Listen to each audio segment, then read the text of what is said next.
அன்பின் பிதாவே, கர்த்தராகிய இயேசுவின் நாமத்தில் மண்டி வருகிறோம். எங்களுக்கு கொடுத்த இன்னொரு ஞாயிறு ஆராதனைக்காய் நன்றி. அவர் எங்களுக்கு என்ன சொல்லி இருக்கிறாரோ அதன் பிரகாரமாகவே நடக்கும் என்கிற நிச்சயத்தோடு உறுதியோடு உம்முடைய ஆலயத்தில் நாங்கள் வந்து காத்திருக்க எங்களுக்கு கொடுத்த கிருபைக்காய் நன்றி ஆண்டவரே. எங்கள் இருதயத்தையும் எண்ணத்தையும் நினைவுகளையும் உமக்கு நேராக்குறோம். உம்முடைய சித்தம், உம்முடைய நோக்கம், உம்முடைய அநாதி திட்டங்களும் தீர்மானங்களும் உம்முடைய லட்சியங்களும் எங்கள் வாழ்வில் நிறைவேறுவதற்கு நீர் எங்களுக்கு இன்னொரு ஆராதனை தந்திருக்கிறீர். அதற்காக ஸ்தோத்திரம். உம்முடைய பிரசன்னத்திற்கும் உம்முடைய வார்த்தைக்கும் எங்களை நாங்கள் ஒப்பு கொடுக்கிறோம். இந்த ஆராதனை ஆசீர்வதிங்க. கிறிஸ்துவை நோக்கி பார்க்கவும், எல்லாருடைய கண்களும் கிறிஸ்துவின் மேலையும் வார்த்தையின் மேலே இருப்பதற்கும் நீர் எங்களுக்கு கொடுத்திருக்கிற ஊழியத்திற்காய், பரிசுத்த ஆவியானவருடைய ஊழியங்களுக்காய் நன்றி ஆண்டவரே. நாங்கள் அதை தாராளமாக ஏற்றுக்கொள்ளுகிறோம். நிபந்தனை இல்லாமல் நம்முடைய கரத்தில் ஒப்பு கொடுக்கிறோம். இந்த ஆராதனை ஆசீர்வதிங்க. உம்முடைய ஆளுகை தங்கட்டும். முழு கட்டுப்பாடும் உம்முடைய கரத்தில் இருப்பதற்காய் நன்றி. நீர் மகிமைப்படுங்க. ஒவ்வொருவரோடு இடைபடுங்க, பேசுங்க. நம்முடைய இரத்த பாதுகாப்புக்கு ஒப்பு கொடுக்கிறோம். இயேசுவின் வெளியேற பெற்ற நாமத்தில் செபிக்கிறோம் ஜீவனுள்ள நல்ல பிதாவே, ஆமென், ஆமென். நாம் உட்காரலாம். ஒரு சில பாடல்களை பாடி நம் கர்த்தரை மகிமைப்படுத்தலாம். ஆமென். எல்லோரும்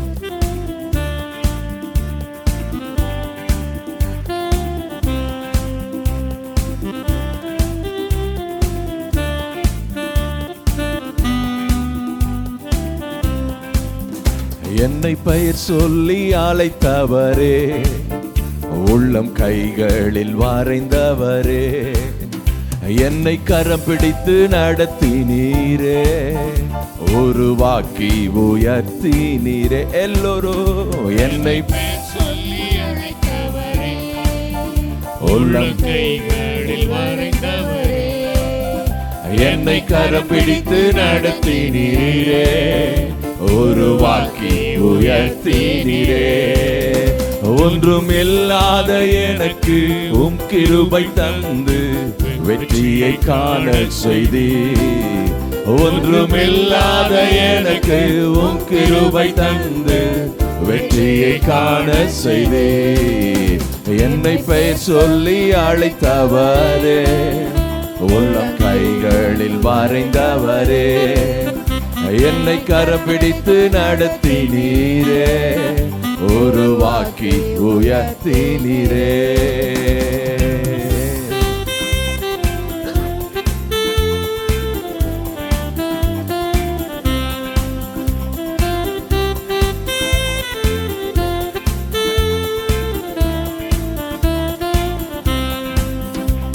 வனாந்திரமாயிருந்த என்னை வற்றாத ஊற்றாய் மாற்றினீரே. ஓ, வனாந்திரமாயிருந்த என்னை வற்றாத ஊற்றாய் மாற்றினீரே. என் வாழ்நாள் எல்லாம் உம்மை வாழ்த்திடுவே, என்றும் உம் வழியில் நடந்து. எல்லாரும் சொல்லலாமே. என் வாழ்நாள் எல்லாம் உம்மை வாழ்த்திடுவே, என்றும் உம் வழியில் நடந்திடுவே. என்னை பெயர் சொல்லி அழைத்தவரே, உள்ளம் கைகளில் வரைந்தவரே, என்னை கரம் பிடித்து நடத்தினீரே, உருவாக்கி உயர்த்தினீரே.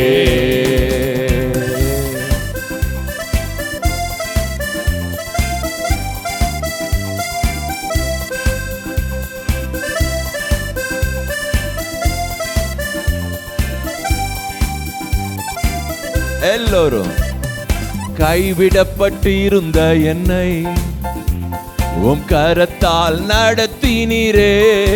சொல்லலாமே. கைவிடப்பட்டிருந்த என்னை உம் கரத்தால் நடத்தினீரே. என் கர்த்தாவுமை கருத்தாய் துதிப்பே, என்றும் உம் கரத்தில் மகிழ்ந்திடுவே. என் கர்த்தாவுமை கருத்தாய் துதிப்பே, என்றும் உம் கரத்தில் மகிழ்ந்திடுவே. சத்தமா என்னை பெயர் சொல்லி அழைத்தவரே, அழைத்தவரே, உள்ளங்கைகளில் வரைந்தவரே, என்னை கரம் பிடித்து நடத்தினீரே, உருவாக்கி உயர்த்தினீரே. எல்லோரும் என்னை பெயர் சொல்லி அழைத்தவரே, உள்ளம் கைகளில் வரைந்தவரே, என்னை கரம் பிடித்து நடத்தினீரே, உருவாக்கி உயர்த்தி. ஒன்றுமில்லாத என்னை, ஒன்றுமில்லாத எனக்கு உம் கிருபை தந்து வெற்றியை காண செய்தே. சொல்லலாம் எல்லோரும், ஒன்றுமில்லாத எனக்கு உம் கிருபை தந்து வெற்றியை காண. திரும்ப பாடலாம் எல்லோரும், ஒன்றுமில்லாத எனக்கு உம் கிருபை தந்து வெற்றியை காண. எல்லோரும் ஒரு முறை சத்தமா, ஒன்றுமில்லாத எனக்கு உம் கிருபை தந்து வெற்றியை காண செய்தி. கரங்களை தட்டி எஸ் லார்ட். எத்தனை பேர் இது 100க்கு 100 உண்மைன்னு மனசார சொல்ல முடியும்? சான்ஸே இல்லைங்க. இந்த வார்த்தையை சொல்லும் பொழுது உள்ளம் பூரிக்குது. ஏன்னா உண்மை நமக்கு தெரியும். நம்ம யாரு, நம்ம குணம் என்ன, நம்முடைய பழக்க வழக்கம் என்ன, நம்ம எந்த இடத்துல வீக்காக இருக்கிறோம், எந்த இடத்துல அடிபட்டு இருக்கிறோம், எந்த இடத்துல எப்படி நடந்துக்கிட்டோன்னு நம்ம வாழ்வுக்கு நல்லா தெரியும். அப்பேற்பட்ட வாழ்வை இன்றைக்கு ஆசீர்வாதமாக மாற்றி இருக்கிறார்னா எந்த மனிதனும் செய்ய முடியாது, தேவன் மட்டும்தான். அவருடைய கிருபை அவருடைய இருக்கும். நாறிப்போய் கிடந்த நம்மை நறுமணமாய் வீசுகிறோம் என்றால் 100க்கு 100 அவருடைய கிருபை. கிருபை இப்படி நம்ம வாழ்க்கையில மாற்றத்தை செய்கிறாரு. அது அந்த நோக்கம் என்னன்னா, அதை புரிஞ்சுங்க. எதுக்கு நம்மளை மாற்றுகிறார், எதுக்கு நம்மளை ஆசீர்வதிக்கிறார், எதுக்கு நம்மளை உயர்த்துகிறாருன்னா அவர் ராஜ்யத்தை எஸ்டாப்ளிஷ் பண்ண நினைக்கிறாரு. ஏன்னா இன்னும் நம்மளை மாதிரி பழைய வாழ்க்கையில் இருக்கிறவங்க நிறைய பேர் இருக்கிறாங்க. ஸோ அவங்களுக்கு இயேசு யார், மீட்பினா என்ன, சுவிசேஷம்னா என்ன என்பதை காட்டுவதற்கு அவர் இயற்கையெல்லாம் பயன்படுத்துறதில்ல, நம்மைத்தான் பயன்படுத்துகிறார். நீங்களும் நானும் தான். ஆமென். நீங்கள் ஒரு மாற்றப்பட்ட வாழ்க்கை, உங்களுக்குள்ள ஒரு மறுரூபம், உங்களுக்குள்ள வேறு பிரிக்கப்பட்டது, பழசெல்லாம் செத்து போய் ஒரு புதிய வாழ்க்கை வாழ்கிறேன், அதே இடத்துல அதே ஜனங்கள் மத்தியில் அதே தெருவில் அதே சமுதாயத்தில் அப்பேற்பட்ட வாழ்க்கை வாழ்கிறேன்னு மற்றவங்க பார்க்குறாங்க பாருங்க. அதை இயேசுவுக்கு நேராக அந்த மகிமை செல்லுகிறது. எந்த மனுஷனும் மாற்ற முடியல, போலீஸ்காரர் மாற்ற முடியல, சட்டம் மாற்ற முடியல, ஆனால் இயேசு என்கிற ஒருவர் மாற்றி இருக்கிறாரே, அதுதாங்க சுவிசேஷம். ஆமென். பாருங்க, நம்ம சுவிசேஷத்தை பல விதத்தில் நம்ம செஞ்சிட்டு இருக்கிறோம். ஆனால் பெஸ்ட் வே, அழிக்க முடியாது, உடைக்க முடியாது, தடுக்க முடியாது, எதுவும் செய்ய முடியாதுங்கிற ஒரு வே என்ன தெரியுங்களா? உங்கள் வாழ்க்கை தான். உங்கள் வாழ்க்கை தான். நீங்கள் ட்ராக்ஸ் கொடுங்க, கிழிச்சு போட்டுடலாம், படிக்காம விட்டுறலாம். ஆனால் நீங்கள் தான் ஒரு நிருபம், நீங்கள் தான் ஒரு புஸ்தகம், நீங்கள் தான் ஒரு சுவிசேஷம். உங்கள் வாழ்க்கை, நீங்கள் நடந்து கொள்ளுகிற விதம், உங்களுடைய ஆக்ஷன், உங்களுடைய குணம், சான்ஸே இல்லைங்க. அதுதாங்க காஸ்பல். அதுதாங்க காஸ்பல். இதை யாரும் ஒண்ணுமே செய்ய முடியாது. அது எல்லா இடத்துக்கும் ஊடுருவும். யோசேப்பு எகிப்துக்குள்ள இருக்கிறார், தானியேல் பாபிலோனுக்குள்ள இருக்கிறார். சுவிசேஷம் ஊடுருவிடும், போயிடும். அது அழிக்கவே முடியாது. பைபிள் வேணா கொண்டு போகாம விட்டுறலாம், ட்ராக்ஸ் கொண்டு போகாம விட்டுறலாம், ஜெபிக்க கூட வேண்டான்னு சொல்லிடுவாங்க, பிரசங்கிக்க வேண்டான்னு சொல்லுவாங்க. ஆனால் உங்களை ஒன்றும் பண்ண முடியாது. உங்களுக்குள்ள இருக்கிற மாற்றத்தை, உங்களுக்குள்ள இருக்கிற சுவிசேஷத்தை. ஆமென். அப்போ நாம் வசிக்கிற இடத்துல, நம்ம வாழ்கிற ஸ்தலத்தில், நம்ம வேலை செய்கிற இடத்துல நீங்கள் தான் அவருடைய சுவிசேஷம். சான்ஸே இல்லை. இதை புரிஞ்சுட்டாவே நமக்கு இருக்கிற ஒரு மிகப்பெரிய இளைப்பாறுதல், நன்மை, ஆசீர்வாதம் நிச்சயம் மற்ற எல்லாரையும் பாதிக்கும். ஆமென். ஓகே, நம்ம இன்னொரு பாடலை பாடி நாம் கர்த்தரை மகிமைப்படுத்தலாம். உம்மோடு இருப்பதுதான் உள்ளத்தின் வாஞ்சையா, உம் சித்தம் செய்வதுதான் இதயத்தின் இயக்கமையா. படுத்தலாம். எல்லோரும்.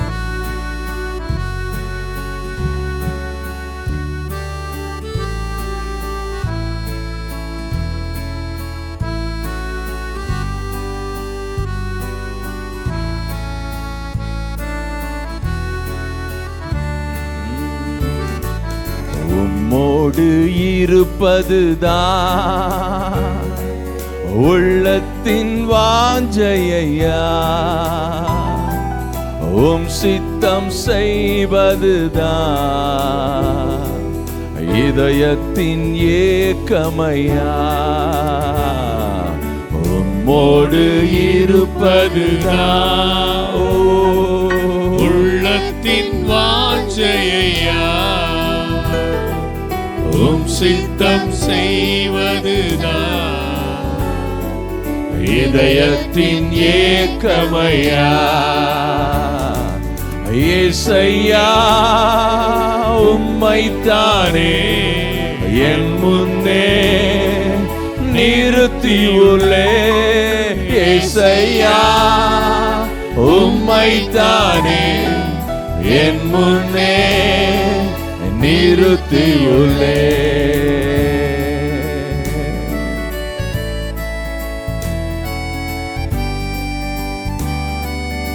எனக்காக யாவும் செய்பவரே. நம்ம எல்லோரும் பாடலாமே. எனக்காக யாவையும் செய்பவரே, செய்து முடிப்பவரே. சொல்லலாமே.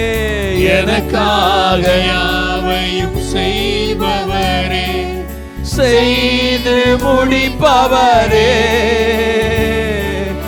என் பாரங்கள் என் சுமைகள். சொல்லலாம். என் பாரங்கள் என் பாரங்கள் என் சுமைகள் உம் பாதத்தில் இறக்கி வைத்தே. உம் பாதத்தில் இறக்கி வைத்தே. இயேசையா இயேசையா உம்மைத்தானே என் முன்னே நிறுத்தியுள்ளேன். இயேசையா உம்மைத்தானே என் முன்னே நிறுத்தியுள்ளேன்.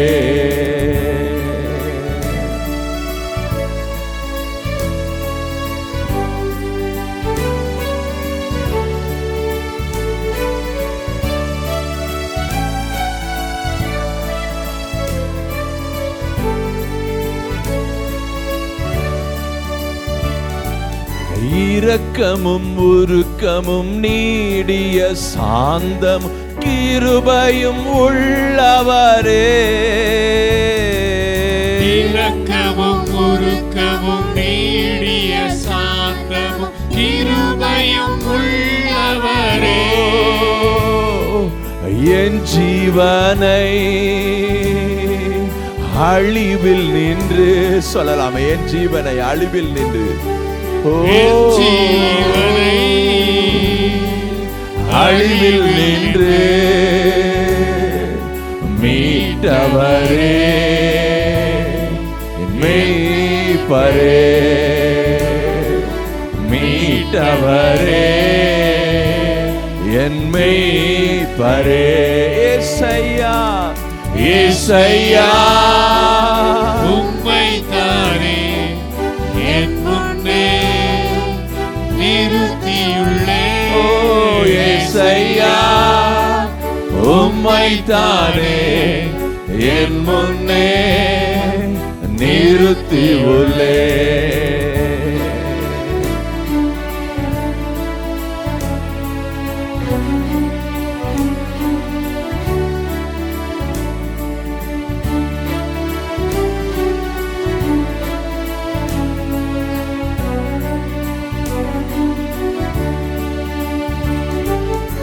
எபினேசரே எல் எலியோ என்றுமே உயர்ந்தவரே. எபினேசரே எல் எலியோ என்றுமே உயர்ந்தவரே எல் ஷடாய் வல்லவரே எல் ஷடாய் சர்வ வல்லவரே எல்ரோயி காண்பவரே எல்ரோயி என்னை காண்பவரே இயேசையா உம்மைத்தானே என் முன்னே நிறுத்தி உள்ளேன். இயேசையா உம்மைத்தானே என் முன்னே நிறுத்தி உள்ளேன்.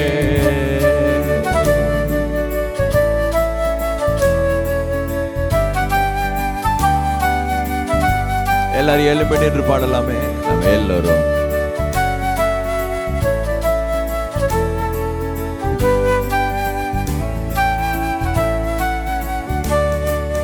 மன்னிப்பதில் வல்லல் நீரே சுகம் தரும் தெய்வம் நீரே. மன்னிப்பதில் வல்லல் நீரே சுகம் தரும் தெய்வம் நீரே. உம் அன்பையோ இரக்கத்தையோ உம் அன்பையோ இரக்கத்தையோ மணிமுடியா சூட்டுகின்றே. மணிமுடியா சூட்டுகின்றே. இயேசையா உம்மைத்தானே என் முன்னே நிறுத்தியுள்ளேன். இயேசையா உம்மைத்தானே என் முன்னே நிறுத்தியுள்ளேன். உம்மோடு இருப்பதுதான் உள்ளத்தின் வாஞ்சையா. உம் சித்தம் செய்வதுதான் இதயத்தின் ஏக்கமையா. சொல்லலாமே உம்மோடு இருப்பதுதான் ஆமே உள்ளத்தின் வாஞ்சையா. உம் சித்தம் செய்வதுதான் இதயத்தின் ஏக்கமையா. எங்கள் இதயத்தின் ஏக்கமையா. சொல்லலாமே எல்லோரும் எங்கள் இதயத்தின். திரும்ப சொல்லலாம் எங்கள் இதயத்தின் ஏக்கமையா. எல்லாரும் வாய்களை திறந்து ஆண்டவரே ஒரு பிரியாத அறுபடாத உறவை நீர் எங்களுக்கு ஏற்படுத்தினீரே. அதற்காய் ஸ்தோத்திரம் ஆண்டவரே, ஸ்தோத்திரம் ஆண்டவரே, ஸ்தோத்திரம் ஸ்தோத்திரம். அதுவே எங்களுக்கு கிடைத்த ஒரு மாபெரும் சொத்து அப்பா, சொத்து. சொல்லுங்க நன்றி ஆண்டவரே. உம்முடைய சித்தத்தை நான் இந்த பூமியில நான் செய்வேன், உம்முடைய நோக்கத்தை நான் நிறைவேற்றுவேன். மேன் ஹத்துரோ ரா ரா துரா லாபாவே என் இருதயம் எல்லாம் உம்முடைய சித்தம் செய்யணும், உம்முடைய நோக்கம் செய்யணும், உம்முடைய விருப்பத்தை இந்த பூமியில நிறைவேற்றணும்.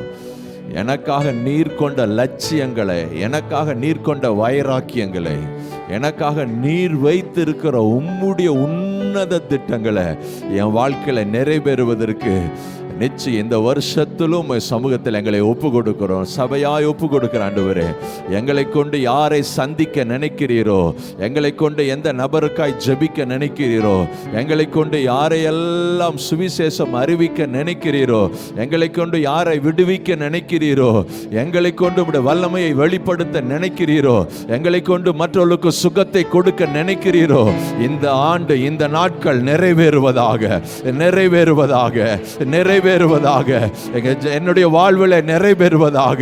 என்றும் இல்லாத அளவு உம்முடைய அற்புதத்தின் அதிசயங்கள் எங்கள் மூலமாய் வெளிப்படுவதாக. சொல்லுங்க, என் மூலமாய் வெளிப்படுவதாக, என்னுடைய பேச்சின் மூலமாய் வெளிப்படுவதாக, என்னுடைய ஜெபத்தின் மூலமாய் வெளிப்படுவதாக. என்றும் இல்லாத காரியம் இந்த ஆண்டு நடைபெறட்டும் ஆண்டவரே. இதுவரையும் செய்யாத அதிசயங்கள் எங்கள் மூலமாய் செய்யுங்க ஆண்டவரே. எஸ் லார்ட், எங்களை நாங்கள் விட்டுக் கொடுக்கிறோம். உம்முடைய விசுவாசம் எங்களுக்குள் இருப்பதற்காய் நன்றி.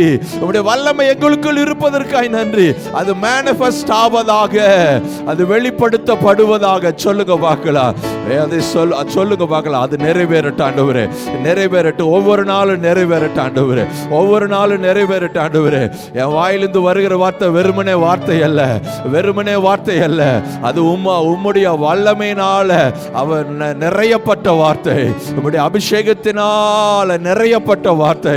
அது வெளியே வரும் பொழுது அது அனுப்பின காரியமாய் வாய்க்கும், அது நிறைவேறும். எங்க வாயிலிருந்து வருகிற வார்த்தை அப்படியே நிறைவேறும். அந்த விசுவாசத்தோடு நான் பேசுவேன். சொல்லுங்க பார்க்கலாம், அந்த விசுவாசத்தோடு நான் பேசுவேன்.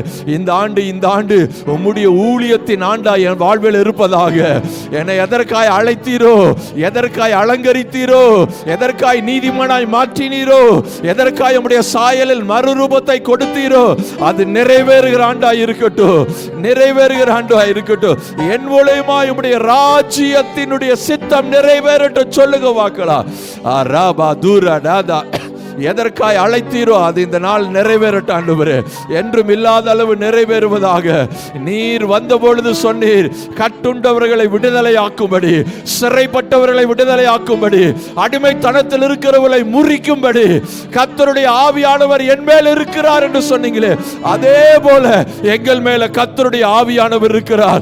எங்க வாயில் அவர் அருளின வார்த்தை இருக்கிறது.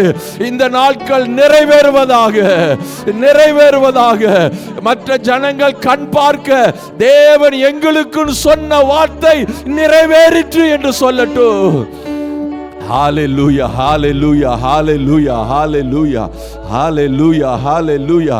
நன்றி ஆண்டவரே, நன்றி ஆண்டவரே, நன்றி ஆண்டவரே. என்னை பயன்படுத்துவதற்காய் நன்றி சொல்லுங்க. என்னை பயன்படுத்துவதற்காய் நன்றி ஆண்டவரே. என்னுடைய வார்த்தையின் மூலமாய் நீர் பயன்படுத்துவதற்காய் நன்றி ஆண்டவரே. நிச்சயம் அந்த அந்த அந்த சிந்தை உள்ளவனாய் இருப்பேனாக, அந்த சிந்தை உள்ளவனாய் இருப்பேனாக. என் வாழ்க்கையில யார் சந்திக்கிறாங்களோ, யார் பேசுறாங்களோ, ஏதோ ஒரு விதத்தில் இயேசுவை நான் பிரசன்டேஷன் பண்ணணும், இயேசுவை நான் உங்களுக்கு காட்டணும். என்னுடைய வார்த்தையில, என்னுடைய பேச்சில், என்னுடைய சுபாவத்தில், என்னுடைய அன்பில், என்னுடைய மற்ற காரியங்கள் கொடுக்கிற விஷயத்தில், ஏதோ ஒரு விஷயத்தில் இயேசுவின் அன்பை நான் வெளிப்படுத்தணும். இந்த ஆண்டு கர்த்தர் எனக்கு கிருபையாய் கொடுத்த ஆண்டு. இந்த ஆண்டு என்றும் இல்லாத அளவுக்கு ஒரு மிகப்பெரிய அறுவடையை நாங்கள் எதிர்பார்க்கிறோம். எஸ் லோ, எஸ் லோ. நாங்கள் பஸ்ஸில் போனாலும் தாக்கத்தை ஏற்படுத்துவோம், நடந்து போனாலும் தாக்கத்தை ஏற்படுத்துவோம், ஒரு ஃப்ரெண்ட்ஸோட நாங்கள் இருக்கும் பொழுது தாக்கத்தை ஏற்படுத்துவோம்.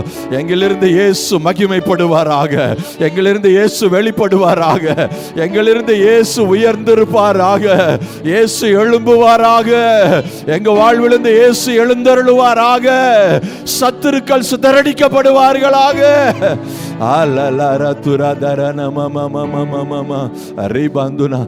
அதை சொல்லுங்க பார்க்கலாம்.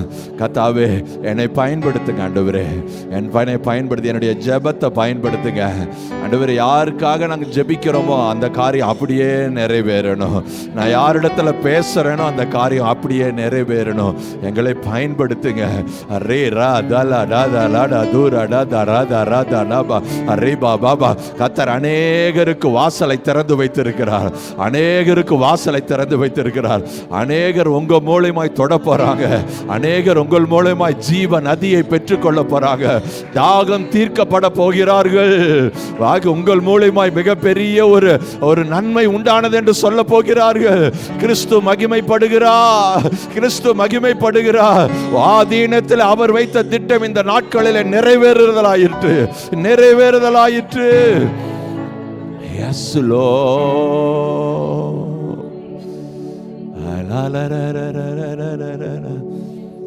பயன்படுத்துங்க ஆண்டவரே, பயன்படுத்துங்க. ஆண்டவரே, நாங்கள் ஒரு சின்ன ஜோக் அடித்தால் அதில் உங்களுடைய வல்லமை வெளிப்படும் ஆண்டவரே, உங்களுடைய மகிமை வெளிப்படும் ஆண்டவரே. உம்மை அறியாத ஜனங்களிடத்தில் நாங்கள் பழகும் பொழுது உங்களுடைய மகிமை அளவு கடந்த விதத்தில் வெளிப்படுவதாக. வியாதியஸ்தர்கள் இருக்கிற இடத்துல நாங்கள் போனால் பின்னியாளிகளை குணமாக்கக்கூடிய வல்லமையின் பிரசன்னம் வெளிப்படும் ஆண்டவரே. நிச்சயம் தேவன் ஒவ்வொருவரையும் அவரவர்கள் இருக்கிற இடத்துல வல்லமையாய் பயன்படுத்துவாராக. உங்கள் தேவனே மெய்யான தேவன் என்று சொல்லட்டும் ஆண்டவரே. நேபுகாத்நேச்சார் சொல்லட்டும், தரிய ராஜா சொல்லட்டும், கோரேசு சொல்லட்டும், பார்வோன் சொல்லட்டும் ஆண்டவரே. நிச்சயம் நீங்கள் ஆராதிக்கிற தெய்வமே மெய்யான தெய்வம். பூமி எங்கிலும் இப்பேற்பட்ட தெய்வம் இல்லை என்று சொல்லக்கூடிய தாக்கத்தை ஏற்படுத்தக்கூடிய வாழ்வை இந்த ஆண்டு எங்கள் ஜனங்களுடைய வாழ்வில், எங்களுடைய வாழ்வில் நிறைவேறுவதாக. Yes Lord, thank you Lord. ஓடுகிறேன் இயேசுவுக்கா நான் ஓடுகிறேன்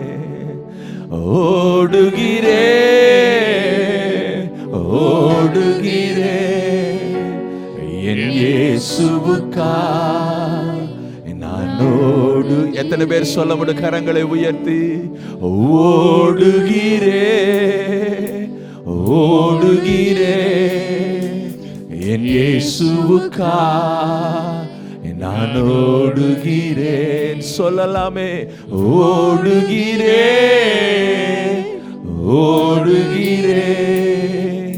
என் இயேசுவுக்கா ஓடுகிறேன். ஹல்லேலூயா, ஹல்லேலூயா, ஹல்லேலூயா, ஹல்லேலூயா. ஓ ஹல்லேலூயா, ஹல்லேலூயா, ஹல்லேலூயா, ஹல்லேலூயா. ஓடுகிறேன்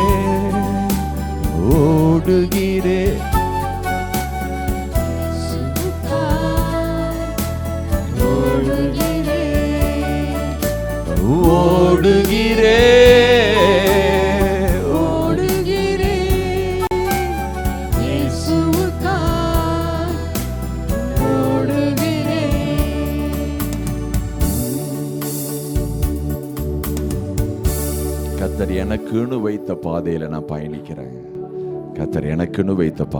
பயணிக்கிறேன். கரங்களை உயர்த்தி சொல்லுங்க பார்க்கலாம். ஆண்டவரே, எல்லாரும் கைகளும் உயரட்டும், எல்லா கைகளும் உயரட்டும். அவரை பார்த்து சொல்லுங்க, ஆண்டவரே, உம்முடைய ஊழியத்தை நான் செய்வேன், உம்முடைய ஜெபத்தை நான் செய்வேன், உம்முடைய சுவிசேஷத்தை நான் அறிவிப்பேன். எனக்கு கொடுத்த வேலை ஸ்தலத்தில், எனக்கு கொடுத்த நண்பர்கள் மத்தியில், என்னை சந்திக்க வைத்த ஜனக்கூட்டத்தின் மத்தியில் உம்முடைய அன்பையும் உம்முடைய கிருபையும் உம்முடைய சுவிசேஷத்தையும் அறிவிப்பேன். எங்கள் மனசார நான் அதை சொல்லுகிறேன். ஏசப்பா, என்னை பயன்படுத்துங்க. ஆமே. 2 கரங்களையும் உயர்த்தி எஸ் லார்ட், நன்றி ஆண்டவரே. எனக்குள்ள புதைந்து கிடக்கிற உம்முடைய ஜீவ வார்த்தைகள், அபிஷேகங்கள், வல்லமைகள் வெடித்து கிளம்புவதாக. கர்த்தருடைய ஆவியானவர் உங்கள் மேல் இருக்கிறாங்க. வேறே மனுஷர்கள் என்று சொன்னீங்களே, அதை இந்த உலகம் பார்க்கட்டாண்டுவரே, எங்க நண்பர்கள் பார்க்கட்டாண்டுவரே, எங்க மேல இருக்கிற அபிஷேகத்தை பார்க்கட்டாண்டுவரே, எங்க மேல இருக்கிற கிருபையை பார்க்கட்டாண்டுவரே, எங்க மேல இருக்கிற தெய்வீக அன்பை பார்க்கட்டாண்டுவரே. கிறிஸ்துவை பார்ப்பார்களாக, கிறிஸ்துவை அவர்கள் அறிந்து கொள்ளுகிற விதத்தில் கிறிஸ்து எங்கள் மூலமாய் வெளிப்படுவாராக, தாக்கத்தை ஏற்படுத்துவாராக. Yes Lord, yes Lord, yes Lord. கிறிஸ்துவின் அன்பை மட்டும் மறந்துடாதீங்க. உங்களுக்கு உயர்வை, வேலையை, ஆசீர்வாதத்தை, பாதுகாப்பை, சுகத்தை, விடுதலையை கொடுத்தது கர்த்தர். உங்களுக்குன்னு இப்பேற்பட்ட ஒரு வாழ்வை கொடுத்தது கர்த்தர். உங்களுக்குன்னு குடும்பத்தை கொடுத்தது கர்த்தர், உங்களுக்குன்னு பிள்ளைகளை கொடுத்தது கர்த்தர். நீங்க அனுபவிக்கிற ஒன்று கூட அது உங்களால் உண்டானதல்ல, அது தேவன் கொடுத்த ஈவு, இரக்கம். அந்த நன்றி உணர்வோடு அவருடைய அன்பை வெளிப்படுத்துங்கள், அவருடைய இரக்கத்தை மக்களுக்கு அறிவியுங்கள், அவர் உங்களுக்குள்ள ஏற்படுத்தின மறுரூபத்தை, மாற்றத்தை சொல்லுங்கள். எஸ் லார்ட், இந்த சிந்தை எங்களை விட்டு விலகவே கூடாது. இந்த சிந்தை விலகவே கூடாது. ஏதோ வேலைக்காக மட்டும் கர்த்தர் எங்களை இந்த பூமியில வைக்கல, ஏதோ சம்பாதிச்சு குடும்பத்தை காப்பாத்துறதுக்காக மட்டும் வைக்கல. அதை காட்டிலும் மேன்மையான ஒரு நோக்கத்தை, திட்டத்தை வச்சிருக்கிறீங்க. அந்த பரம தரிசனத்திற்கு எங்களை நாங்கள் ஒப்பு கொடுக்கிறோம். அந்த உன்னத தரிசனத்துக்கு ஒப்பு கொடுக்கிறோம். சபையாய் ஒப்பு கொடுக்கிற ஆண்டவரே, மிகப்பெரிய தாக்கத்தை ஏற்படுத்துகிறோம். உமக்கே மகிமை, உமக்கே மகிமை. தொடர்ந்து எங்களை நடத்துங்க ஆண்டவரே. அப்படி முழங்கால் படியிடலாமே, நாம் ஜெபிக்கலாம். அப்படி முழங்கால் படியிட்டு முதல் காரியம், அருமையான நம்முடைய சித்ராக்கா முன்னுக்கு வந்து ஜெபிப்பாங்க. இரண்டாவது காரியமாக அருமையான அன்பு சகோதரர் பிபின் அவங்க நமக்கு மத்தியில் இன்றைக்கி இருக்கிறபடினால நம்முடைய தேசத்தில் நடக்க போகிற அந்த 18வது பாராளுமன்ற தேர்தலை முன்வைத்து தேசத்தில் நல்ல தலைவர்கள் தெரிந்தெடுக்கப்பட்டு நம்முடைய இந்திய தேசத்தை முன்னேற்றத்தின் பாதையில் கொண்டு செல்வதற்கும் மக்களுடைய நலனை கருதி நன்மையானவைகளை செய்வதற்கும் நம்ம ஆலயத்திலேருந்து ரம்யான அந்த அன்பு சகோதரர் அவங்க ஜெபிக்கும் பொழுது நம்ம அவங்களோடு கூட இணைந்து கொள்வோம். அவங்க ரெண்டாவதாக ஜெபிப்பாங்க. லாங்குவேஜ் ஒரு ப்ராப்ளம் இல்லை, உங்களுக்கு தெரிந்த மொழிகளில் நீங்கள் ஜெபிக்கலாம். அருமையான அன்பு அக்கா நமக்கு மத்தியில் இன்றைக்கு நம்மளுடைய திருச்சபையிலேருந்து 10 நீதிமான்கள், 10 விதமான ஊழியக்காரர்களை அவர்கள் ஆண்டவரை நிச்சயமாக சிட்டேரி மலைக்கு கொண்டு போயிருக்கிறாரு. எவ்வளோ பெரிய ஒரு பாக்கியம், எவ்வளோ பெரிய ஒரு ஆசீர்வாதம். மற்ற சபைகளுக்கு கிடைக்காத மிகப்பெரிய கிருபை நம்ம சபையிலேருந்து அதிகமான வாலிபர்களாய் போயிருக்கிறாங்களே, நன்றி செலுத்துகிறோம் ஆண்டவரே. அந்த மக்கள் ஆசீர்வதிக்கப்பட இன்னும் 2 நாட்கள் அங்கே நடக்க போகுதுன்னு சொல்லியிருக்காங்க. ஏதோ ஒரு நேரத்தில் தேவனுடைய வல்லமை, தொடுதல், அவருடைய கரம், அவருடைய அக்கினி அபிஷேகம் இந்த ஒவ்வொருவரையும் புரட்டி போட்டு அவங்க மேலே வச்சிருக்க அழைப்புக்கு ஏற்ற அந்த அபிஷேகத்தை தேவன் தந்து அவளை வேறே மனிதர்களாய், வேறே இருதயத்தை உடையவர்களாய் தேவனுக்காக எழும்பி பிரகாசிக்க இது நமக்கு கிடைத்த ஒரு மிகப்பெரிய பாக்கியம். கடந்த மாதத்தில் நாங்கள் ஜெபித்து கொண்டிருக்கும்போது தேவன் ஒரு வார்த்தை சொன்னார். என்ன சொன்னார்னா, இப்போ இருக்கிற இந்த வாலிப பசங்களை நீ பார்க்குற மாதிரி இனி ஒருபோதும் அவங்க எப்படி இருக்க போவதில்லை என்று சொன்னார். அந்த வார்த்தையும் இந்த நேரத்தில் அவருடைய பாதத்தில் அவருக்கு முன்பதாக அவர் சொன்ன வார்த்தை அப்படியே நான் ஒப்புவிக்கிறேன், சமர்ப்பிக்கிறேன். எனவே உங்களுடைய குழந்தைகள், நம்முடைய குழந்தைகள் போயிருக்கிறாங்க. எனவே நீங்கள் நிச்சயமாக பாரம் எடுத்து என்ன சொல்லி நீங்கள் ஜெபிக்கிறீங்களோ அதை அப்படியே செஞ்சிருவார். இது ஒரு தருணம். அருமையான அக்கா ஜெபிப்பாங்க. ஒவ்வொருத்தரோட பேரை சொல்லி 10 பேரையும் கர்த்தர் நிச்சயமாக 10 விதமான ஊழியக்காரர்களாக தேவன் சபையில் பயன்படுத்தணும், வெளியில் பயன்படுத்தணும். நிச்சயமாக அவர்கள் மூலமாக தேவனுடைய நோக்கம், திட்டம், தீர்மானம் நிறைவேற்றப்படணும். அதற்கு எல்லாரும் உறுதுணையாய் அவர்களுக்கு உதவி செய்யணும். ஜெபம் என்கிற ஆயுதத்தை நாம் பயன்படுத்துவோம் இந்த நேரத்தில். ஸ்தோத்திரிக்கிறோம் அப்பா, நன்றியோடு மை துதிக்கிறோம், ஸ்தோத்திரிக்கிறோம் அப்பா. எங்கள் பரலோகத்தின் தேவனே மை துதிக்கிறோம் அப்பா. இயேசுவின் நாமத்தினால உங்களோட பாதத்தில் வருகிறோம் சாமி.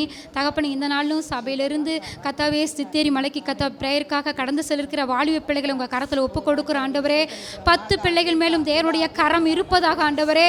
கத்தாவே, தேவனுடைய வல்லமையுள்ள கரம் 10 பேத்தின் மேலே அமருவதாக ஆண்டவரே. பரிசுத்த அவனுடைய வல்லமை அளவில்லாமல் ஊற்றப்படுவதாகப்பா, அளவில்லாமல் ஊற்றப்படுவதாக. கத்தா ஒவ்வொருவரையும் நிரப்புங்க ஆண்டவரே, ஒவ்வொருவரையும் நிரப்புங்கப்பா. கத்தா வெறுமையான பாத்திரத்தை காலியான பாத்திரத்தை உங்க வல்லமையினாலும் உங்க பரிசுத்த ஆவியினாலும் நிரப்பி ஆசீர்வதிங்கப்பா, ஆசீர்வதிங்கப்பா. இந்த கத்த மீட்டிங் உங்களுக்கு ஒரு திருப்புமுனையை உண்டாக்கட்டும், கத்த டர்னிங் பாயிண்ட் உண்டாகட்டும் அப்பா. அவர்கள் ஒரு வேறே மனிதர்களாய் திரும்பி வருவார்களாக இயேசுவின் நாமத்தினாலே, இயேசுவின் நாமத்தினாலே. தகப்பனே, அவங்களுக்குள்ளாக ஒரு மாற்றத்தை காணும்படிக்கு என் தேவன் கிருபை பாராட்டுங்கப்பா, கிருபை பாராட்டுங்க. ஆவிக்குள்ளான ஒரு மாற்றம் உண்டாவதாக, ஆவிக்குள்ளாக ஒரு மாற்றம் உண்டாகட்டும் என்று சொல்லி ஜெபிக்கிறோமப்பா. தேவனே ஸ்தோத்திரிக்கிறோமப்பா. தேவனுடைய நாம மகிமைப்படுவதாக. கர்த்தாவே ஸ்தோத்திரிக்கிறோம். பிள்ளைகளை நீங்க வல்லமையா எடுத்து பயன்படுத்துங்க. இந்த மீட்டிங் மிகுந்த ஒரு பிரயோஜனமாய் ஆசீர்வாதமாய் இருப்பதாக கர்த்தாவே ஸ்தோத்திரிக்கிறோம். அவங்க போன வண்ணமாய் திரும்பவே கூடாது ஆண்டவரே, போன வண்ணமாய் திரும்பவே கூடாது. மிகப்பெரிய ஒரு மாற்றத்தை நாங்கள் காண விரும்புகிறோம், நாங்க காண விரும்புகிறோம் ஆண்டவரே. அந்த மாற்றம் உண்டாகட்டும் இயேசுவின் நாமத்தினால, இயேசுவின் நாமத்தினால மிகப்பெரிய ஒரு மாற்றத்தை காணும்படிக்கு கர்த்தாவை நாங்கள் கேட்கும்படிக்கு கர்த்தா அற்புதங்களை செய்யுங்க ஆண்டவரே, அற்புதங்களை செய்யுங்க. உங்க அளவில்லாமல் உங்க அக்கனியை ஊட்டிடுங்கப்பா, ஊட்டிடுங்க ஆண்டவரே. பின்மாரி காலத்து மலையை ஊட்டிடுங்க கர்த்தாவே. எங்க பிள்ளைகள் மேல உங்க மலையை ஊட்டிடுங்கப்பா, பின்மாரி காலத்து மலையை ஊட்டிடுங்க ஆண்டவரே. ஸ்தோத்திரிக்கிறோம் அப்பா. பிள்ளைகளை எழுப்புதல் நாளைய பயன்படுத்துங்க ஆண்டவரே. இந்த பிள்ளைகளை கொண்டு மிகப்பெரிய ஒரு காரியங்களை செய்யுங்க கர்த்தாவே. சவுளை பவுலாய் மாற்றினது போல, சவுளை பவுலாய் மாற்றினது போல இந்த நாட்கள்ல எங்க பிள்ளைகளை பவுலாய் நீங்க பயன்படுத்துங்க, பவுலாய் பயன்படுத்துங்க. அநேக ராஜ்யாக்களுக்கு சுவிசேஷம் அறிவிக்கிறவர்களாய், புறஜாதிகளுக்கு சுவிசேஷம் அறிவிக்கிறவர்களாய் நீங்க வைக்க போவதற்காக நன்றி, நன்றி ஆண்டவரே. நீர் விரும்புகிற பாத்திரமாய், நீர் விரும்புகிற பாத்திரமாய் நீங்க எடுத்து பயன்படுத்துவதற்காக நன்றி செலுத்தி ஜெபிக்கிறோம் அப்பா. எல்லார் கண்களுக்கும் ஆச்சரியமாய் இருப்பதாக எல்லாரையும் நீங்க அப்படியே பயன்படுத்துகிற கிருபைக்காக நன்றி செலுத்தி ஜெபிக்கிறோம். இயேசுவின் நாமத்தில் ஜெபிக்கிறோம் பிதாவே, ஆமென். நன்றிங்க ஆண்டவரே, கொடா கொடை நன்றி செலுத்துகிறோம் ஆண்டவரே. உலகத்தில் வந்த எந்த மனுஷனையும் பிரகாசிப்பிக்கிறதா நம்ம மெய்யான ஒளி. நீங்கள் அப்படிப்பட்ட கிருபைகள் ஆண்டவரே நம்முடைய பிள்ளைகளுக்கு நிரம்பி ஆண்டவரே சுதரிக்கிறோம். ஆசீர்வாதத்தை நீங்கள் தருவதற்காக நன்றி செலுத்துகிறோம். நன்றி ஆண்டவரே, நன்றியோடு கூட துதிக்கிறோம். அடுத்ததாக அன்பு சகோதரர் வந்து நம்முடைய தலைவர்களை ஆசீர்வதித்து, தேசத்தை ஆசீர்வதித்து, ஒரு பாதுகாப்புக்குள்ளாக தேசத்தை ஒப்பு കൊടുത്ത് அவர் ஜெபிக்கும் பொழுது நாமளும் இணைந்து ஜெபிப்போம். ഞങ്ങളുടെ നല്ല ദൈവമായ കർത്താവെ, ഒരിക്കൽ കൂടി കർത്താവിന് സന്നിധി കടന്നു വരുന്ന കർത്താവെ, ഹല്ലേലൂയ. ഇന്ന് ഞായറാഴ്ചക്കാലം കർത്താവെ, ഹല്ലേലൂയ, കർത്താവെ സഭയെ കടന്നു വന്ന് കർത്താവെ, ഹല്ലേലൂയ, കർത്താവെ പറയപ്പെട്ട വിഷയത്തിൽ ഞങ്ങൾ പ്രാർത്ഥിക്കുന്നു കർത്താവെ, ഹല്ലേലൂയ. കർത്താവെ നടക്കപ്പോകുന്ന കർത്താവെ പാർലമെൻറ്റ് ഇലക്ഷന് വേണ്ടി ഞങ്ങൾ പ്രാർത്ഥിക്കുന്നു കർത്താവെ, ഹല്ലേലൂയ. നീ ഇവിടുന്ന് കർത്താവെ ഇന്ത്യ മഹാരാജ്യത്തെ കർത്താവ് സമീപിച്ച് പ്രാർത്ഥിക്കുന്നു, ഹല്ലേലൂയ. കർത്താവ് ഇലക്ഷൻ നടക്കാൻ പോകുമ്പോൾ കർത്താവെ, ഹല്ലേലൂയ, അത് നടത്തുന്ന കർത്താവ് ഇലക്ഷൻ കമ്മീഷന് വേണ്ടി പ്രാർത്ഥിക്കുന്നു കർത്താവെ, ഹല്ലേലൂയ. കർത്താവെ എന്തൊരു കർത്താവെ, ഹല്ലേലൂയ, ഇടയിലൊരു കർത്താവെ എന്തൊരു കർത്താവ് മാറ്റങ്ങൾ വരാതെ കർത്താവെ, ഹല്ലേലൂയ. നീ അവിടുന്ന് കർത്താവ് നല്ലൊരു പാതുകാപ്പോട് കൂടി കർത്താവ് നടത്തുവന്നെ കൊണ്ട് സഹായിക്കുമാറണമെന്ന് പ്രാർത്ഥിക്കുന്നു കർത്താവെ, ഹല്ലേലൂയ. കർത്താവെ ഇന്ത്യയിലെ കർത്താവ് എല്ലാ സ്റ്റേറ്റിനെ പറ്റി പ്രാർത്ഥിക്കുന്നു കർത്താവെ, ഹല്ലേലൂയ. നല്ല കർത്താവെ, ഹല്ലെ ദൈവം കർത്താവെ, അറിയുന്ന കർത്താവ്, ദൈവത്തെ കർത്താവ് നിശ്ചയിക്കുന്ന കർത്താവ് വ്യക്തികൾ മാത്രം കർത്താവെ, നേതാക്കന്മാരെ കടന്നു വരുവാൻ വേണ്ടി ഞങ്ങൾ പ്രാർത്ഥിക്കുന്നു കർത്താവെ, ഹല്ലേലൂയ. യൂണിയൻ ടെറിട്ടറീസിനെ പറ്റി പ്രാർത്ഥിക്കുന്നു കർത്താവെ, എല്ലാ ദേശത്തും കർത്താവെ അങ്ങേക്ക് ഹൃദയമുള്ള കർത്താവ് നേതാക്കന്മാർ മാത്രം കടന്നു വരുവാൻ കൊണ്ട് സഹായിക്കുമാറണമെന്ന് പ്രാർത്ഥിക്കുന്നു കർത്താവെ, ഹല്ലേലൂയ. കർത്താവെ, ഹല്ലേലൂയ, എന്ത് വിധത്തിലും കർത്താവെ കള്ള വോട്ടോ കർത്താവെ പണം കൊടുത്ത് കർത്താവെ, ഹല്ലേലൂയ, കർത്താവ് വോട്ട് വാങ്ങുമെന്ന് കർത്താവെ, ഹല്ലേലൂയ, ആരും അനുവദിക്കാതെ വണ്ണം കർത്താവെ, ഹല്ലേലൂയ, ദേശ കർത്താവ് നിശ്ചയിക്കുന്ന നേതാക്കന്മാർ മാത്രം കടന്നു വരുവാൻ കൊണ്ട് സഹായിക്കുമാറാണ് പ്രാർത്ഥിക്കുന്നു കർത്താവെ, ഹല്ലേലൂയ.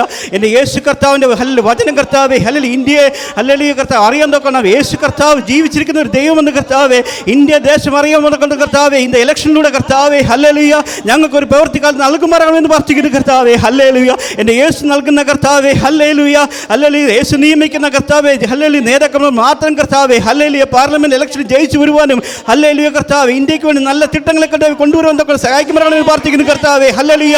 ഇന്ത്യയുടെ കർത്താവ് എക്കണോമി ഡെവലപ്പ് ആകുന്ന കർത്താവെ, നല്ല തിട്ടങ്ങളെ അല്ലെങ്കിൽ കൊണ്ടുവരുന്ന നേതാക്കന്മാരെ കർത്താവ് അവിടെ നിയമിക്കുമാറാണെന്ന് പ്രാർത്ഥിക്കുന്നു കർത്താവെ, ഹല്ലേലൂയ. കർത്താവെ, ഇന്ത്യയുടെ വളർച്ചയ്ക്ക് വേണ്ടി ഞങ്ങൾ പ്രാർത്ഥിക്കുന്നു കർത്താവെ, ദൈവത കർത്താവെ, ഹല്ലേലൂയ, അതിനുവേണ്ടി കർത്താവെ മന്ത്രിമാരും നല്ല മന്ത്രിമാരും കർത്താവെ, ഹല്ലേലൂയ, നല്ലൊരു പ്രൈം മിനിസ്റ്റർ കർത്താവെ, ഹല്ലേലൂയ, മറ്റ് കർത്താവെ, ഹല്ലേലൂയ, ഡ്യൂട്ടി ഇരിക്കുന്ന കർത്താവ് നല്ല നേതാക്കന്മാർ വരുവാൻ കൊണ്ട് സഹായിക്കുമാറാണെന്ന് പ്രാർത്ഥിക്കുന്നു കർത്താവെ, ഹല്ലേലൂയ. അങ്ങനെ സന്നിധി സമ്പൂർണ്ണമായി ഏൽപ്പിച്ച് പ്രാർത്ഥിക്കുന്നു കർത്താവെ, ഹല്ലേലൂയ. കർത്താവെ, ഹല്ലേലൂയയുടെ ഇടയിൽ കർത്താവെ എന്ത് വിധമായ കർത്താവെ, ഹല്ലേലൂയ, കർത്താവ് അഴിമതി കർത്താവെ, ഹല്ലേലൂയ, എന്തൊരു കർത്താവെ അസാൾട്ട് ഏത് നടക്കാതെ വണ്ണം നീ അവിടുന്ന് കാത്തു പരിപാലിക്കുമാറാണെന്ന് പ്രാർത്ഥിക്കുന്നു കർത്താവെ. അതിന് കർത്താവെ പോലീസ് സോൾജിയേഴ്സ് കർത്താവെ, മറ്റ് കർത്താവ് പ്രവർത്തിയിരിക്കുന്ന അല്ലെ ഡ്യൂട്ടി ഇരിക്കുന്ന എല്ലാ കർത്താവെ, അല്ലെ ലീഡേഴ്സിനെ കർത്താവെ അവിടുന്ന് കർത്താവ് നിയന്ത്രിക്കുമാറാണെന്ന് പ്രാർത്ഥിക്കുന്നു കർത്താവ്. കർത്താവേ. ഹല്ലേലൂയ. ഞങ്ങൾ കർത്താവേ ഞങ്ങൾ ഇന്ത്യക്ക് വേണ്ടി പ്രാർത്ഥിക്കുന്നു കർത്താവേ. ഹല്ലേലൂയ. ഇന്ത്യയുടെ വളർച്ചയ്ക്ക് വേണ്ടി പ്രാർത്ഥിക്കുന്നു കർത്താവേ. ഹല്ലേലൂയ. ഹല്ലേലൂയ കർത്താവേ. ഞങ്ങളുടെ കർത്താവേ പ്രാർത്ഥനയോട് ചേർന്ന് കർത്താവേ. ഹല്ലേലൂയ. ഇന്ത്യയുടെ പല ദേശത്തു നിന്ന് കർത്താവേ പാസ്റ്റേഴ്സ് കർത്താവേ ബിലീവേഴ്സ് എല്ലാം പ്രാർത്ഥിക്കുന്നുവല്ലോ കർത്താവേ. എല്ലാവരുടെയും പ്രാർത്ഥന അവിടുന്ന് കേൾക്കുമാറാകണമെന്ന് പ്രാർത്ഥിക്കുന്നു കർത്താവേ. എൻ്റെ യേശു ഞങ്ങൾക്ക് വേണ്ടി വലിയ അത്ഭുതം പ്രവർത്തിക്കുമെന്ന് ഞങ്ങൾ വിശ്വസിക്കുന്നു കർത്താവേ. ഹല്ലേലൂയ.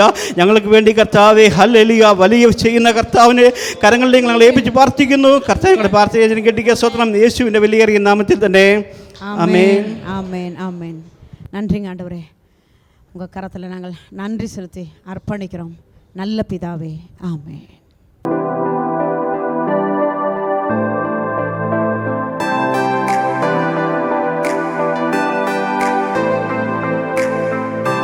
ஓகே, நம்ம தேவனுடைய வார்த்தைக்கு முன்பாக நாம் தலைகளை தாழ்த்தி ஜெபம் பண்ணலாம். அன்பின் தகப்பனே, நம்ம நன்றியோடு கூட ஸ்தோத்திரிக்கிறோம், உம்மை துதிக்கிறோம் அப்பா. உமது குமாரனாகிய இயேசு கிறிஸ்துவின் நாமத்தினால நாங்கள் இங்கே கூடி வந்திருக்கிறோம் அப்பா. நாங்கள் ஏதோ ஒரு சாதாரண இடத்துல கூடி வரல, அசாதாரண காரியங்களை செய்கிற தேவனுடைய ஆலயத்தில் தேவனுடைய பிரசன்னத்தில் நாங்கள் கூடி வந்திருக்கிறோம் ஆவியானவரே. நாங்கள் வந்ததற்கு முகாந்தரம் இருக்கிறது அப்பா. நாங்கள் கூடியிருப்பதற்கு முகாந்தரம் இருக்கிறது ஆண்டவரே. பரிசுத்த ஆவியானவர் என்ன நோக்கத்திற்காக இந்த ஆராதனையை கர்த்தர் ஏற்படுத்தி வைத்து இதுவரைக்கும் உங்கள் சத்தத்தை கொண்டு எங்களோடு பேசிக்கொண்டு இருக்கிறீங்களோ, இந்த செய்தி வேலையிலும் ஆவியானவரே உங்கள் கரத்தில் எங்களை அர்ப்பணிக்கிறோம். நான் ஒன்றும் இல்லை ஆண்டவரே. ஆவியானவரே, நீங்கள் மட்டும்தான் பேச முடியும், நீங்கள் மட்டும்தான் கிரியை செய்ய முடியும், நீங்கள் மட்டும்தான் ஒருவங்களை உருவாக்க முடியும், நீங்கள் மட்டும்தான் ஒருத்தரை உயர்த்த முடியும் ஆண்டவரே. அந்த ஆவியானவரை எங்களுக்கு ஊழியம் செய்யுங்க. முதுவேத வார்த்தையை கொண்டு எங்களுக்கு ஊழியம் செய்யுங்க. இந்த வேலையில் நாங்கள் எதிர்பார்ப்போடு உங்கள் பிரசன்னத்தில் வந்திருக்கிறோம். ஆவியானவர் ஊழியம் செய்வதற்காய் நன்றி. இந்த இடம் முழுவதும் உங்கள் பரிசுத்த பிரசன்னத்தின் ஆளுகைக்குள்ளே அர்ப்பணிக்கிறேன். என்னை உங்கள் கண்ட்ரோலுக்குள்ளே அர்ப்பணிக்கிறேன். மூளை அறிவில் அல்ல, ஆவியானவருடைய வார்த்தை வெளிப்படும்படிக்கு ஜெபிக்கிறோம். சத்தியம் வெளிப்படட்டும் ஆண்டவரே. விடுதலையாக்குகிற சத்தியம் வெளிப்படட்டும் ஆண்டவரே. தாழ்த்துகிறோம், அர்ப்பணிக்கிறோம் இயேசுவின் மூலம் பிதாவே. ஆமென். நிஜமாக ஒன்று சொல்கிறேங்க, கர்த்தருடைய பிரசன்னத்தில் நீங்கள் வரும்பொழுதெல்லாம் அது விசேஷமானது. அந்த எண்ணம் உங்களை நிரம்பி இருக்கணும்னு நான் ஆசைப்படுறேன். நீங்கள் உங்கள் தனிப்பட்ட ஜெபமாக இருக்கலாம், இல்லை ஒரு 2 பேர் கூடி ஜெபிக்கிறதா இருக்கலாம், அது ஆராதனையாக இருக்கலாம், ஒரு பெரிய கூட்டமாக இருக்கலாம். ஆனால் நீங்கள் எங்கே இருக்கிறீங்க தெரியுமா? தெய்வ பிரசன்னத்துக்குள்ளே இருக்கிறீங்க.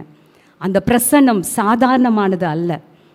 அது மிகப்பெரிய ஒரு காரியத்தை உங்கள் வாழ்க்கையில் செய்து கொண்டு இருக்கிறது அப்படிங்கிற ஒரு விசுவாசத்தோடு நீங்கள் உட்காருங்க. ஆலயத்தில் உட்காந்தாலும் சரி, உங்களோட தனி ஜெபத்தில் உட்காந்தாலும் சரி, 2 பேரோட உட்காந்தாலும் சரி, நீங்கள் அந்த பிரசன்னத்தில், நான் தேவனுடைய பிரசன்னத்தில் அமர்ந்திருக்கிறேன் அப்படின்னு உட்காந்து பாருங்கள். அந்த நினைவில் எல்லா காரியத்தையும் செஞ்சு பாருங்கள். நீங்கள் இருக்கிற நிலைமையில் இருக்க மாட்டீங்க. ஏன்னா அந்த பிரசன்னம் உங்களை இருக்கிற நிலைமையில் இருக்க விடாது. ஆமேன். ஓகே, அதனால் ஓகே, இன்றைக்கு நாம் எத்தனை பேத்துக்கு ராகாப் என்கிற ஒரு பெண்மணியை பற்றி தெரியும்? ப்ளீஸ் உங்களை கையை உயர்த்தி காமிக்கலாம். ராகாப் நிச்சயம் ஓரளவு எல்லாருக்கும் தெரிந்தவங்கள தான். ராகாப் என்னும் வேசி, அவங்கள குறித்து தான் இன்றைக்கு அவங்களுடைய வாழ்க்கையில் ஆண்டவர் எப்படி இடைப்பட்டார் என்கிறத குறித்து நம்ம பார்க்க போகிறோம். அவங்க எப்படி ராகாப்பும் கிறிஸ்துவும் எப்படி இணைந்தார்கள் என்று சொல்லி நம்ம பார்க்க போகிறோம். ஆமேன். திருப்பிக் கொள்ளலாமா? எல்லாரும் வேதத்தை தயவாய் திருப்பிக் கொள்ளலாம். யோசுவா, ஒரே நிமிஷம். யோசுவாவின் புத்தகத்தில் 2வது அதிகாரம். நான் இந்த ஃபுல் சாப்டர்லேருந்து நம்ம அது இன்றைக்கி தியானிக்க போகிறோம். ஸோ முக்கியமான வசனங்களை மட்டும் நம்ம பார்க்க போகிறோம். சரிங்களா? ராகாப் சொல்லுங்களேன், ராகாப். அப்போது நான் நினச்சேன், இந்த ராகாப் அப்படின்னா என்ன அர்த்தம் ஆண்டவரே அப்படின்னா, என்றைக்குமே நான் வேதத்தை தியானிக்கிறப்போ ஒரு பெயருக்கு பின்பாக அர்த்தத்தை பார்ப்பது உண்டு. அப்போது ராகாப்னா என்னன்னு பார்த்தீங்கன்னா 2 மீனிங் வருது. லிவியாதான், அது ஒரு நீண்ட பாம்பின் பெயர். அடுத்தது பார்த்தா பல தலை கொண்ட கடல் மிருகம் அப்படிங்கிற பேர் அந்த ராகாப்புக்கு நான் பார்த்தேன். ஓகே, இப்போ இந்த ராகாப் யாருன்னு சொல்லி நம்ம பார்க்க ஆரம்பிக்கலாம். யோசுவா தலைமை ஏற்று முதலாக ஒரு எரிகோவையும் தேசத்தையும் பிடிக்கணும்னு சொல்லி யோசுவா ரெடி ஆகுறாரு. அப்போ சொல்கிறாரு, 2 வேவுக்காரரை அழைத்து என்ன சொல்கிறாரு, நீங்கள் தேசத்தையும் எரிகோவையும் போய் வேவு பாருங்கங்கிறார். வேவுக்காரர் அப்படின்னா ஸ்பையாக போவாங்க. அவங்க போகிறது யாருக்கும் தெரியாது, ஒற்றைக்காரர்கள் கூட சொல்லலாம். ஸோ 2 பேர் தான் அனுப்புகிறாரு. யோசுவா தலைமையின் கீழே 2 பேர் எரிகோவையும் தேசத்தையும் வேவு பார்க்கறதுனா என்னென்னா, போகிறதே யாருக்கும் தெரியாது. யோசுவாவுக்கும் அவங்க 2 பேர்த்துக்கு தான் இன்னும் சொல்ல போனால் தெரியும். வெளியே இந்த விஷயம் ரகசியமாக இருக்கும். அப்போ இந்த 2 பேரும் போகிறாங்க எரிகோவுக்கு. வேதம் அதைய படித்தோம்னா லேட் ஆகிடும். போனோன்னே அவங்க ஃபஸ்ட்டு வேவுக்காரர்னா தைரியமாவா போக முடியும்? ஒரு தேசத்தை உளவு பார்க்க போகிறாங்க, அந்த நாட்டை பிடிக்க பார்க்க போகிறாங்க. அப்போ எப்படி அவங்கள மறைச்சு ரகசியமாக யாருக்கும் டவுட் வராமல் ஒரு எதிரியோட நாட்டுக்குள்ளே போகிறாங்கங்க இந்த இஸ்ரவேல் புத்திரர். எரிகோ அது தேவனுடைய நாமத்தை அறியாத ஒரு நாட்டுக்குள்ளே போகிறாங்க. இன்னும் சொல்லப்போனால் எரிகோன்னு கேள்விப்பட்டிருக்கோம். எரிகோ எப்படிப்பட்ட நாடு இடம் தெரியுமா, பட்டணம் தெரியுமா? அந்த தேசம் அருவருப்பான ஒரு தேசம். இது ஒரு பக்கம். இன்னொரு பக்கம் வல்லமை மிக்க தேசம். எரிகோ ராஜா சாதாரண ராஜா கிடையாது, அவங்க வீரர்கள் யுத்த வீரர்கள். அப்போது இதுக்குள்ளே 2 வேவுக்காரர் போகிறாங்கன்னா அவங்க எவ்வளோ கொஞ்சம் பயத்தோடு போவாங்க இல்லையா? அப்போ அவங்க 2 பேரும் உள்ளே போயிட்டு ஒரு இடத்துல ஒளியணும். எங்கே போய் ஒளிகிறாங்கன்னு பார்த்தீங்கன்னா, இந்த ராகாப் என்கிற வேசி வீட்டுக்குள்ளே போய் ஒளிஞ்சிடுறாங்க. சரியா?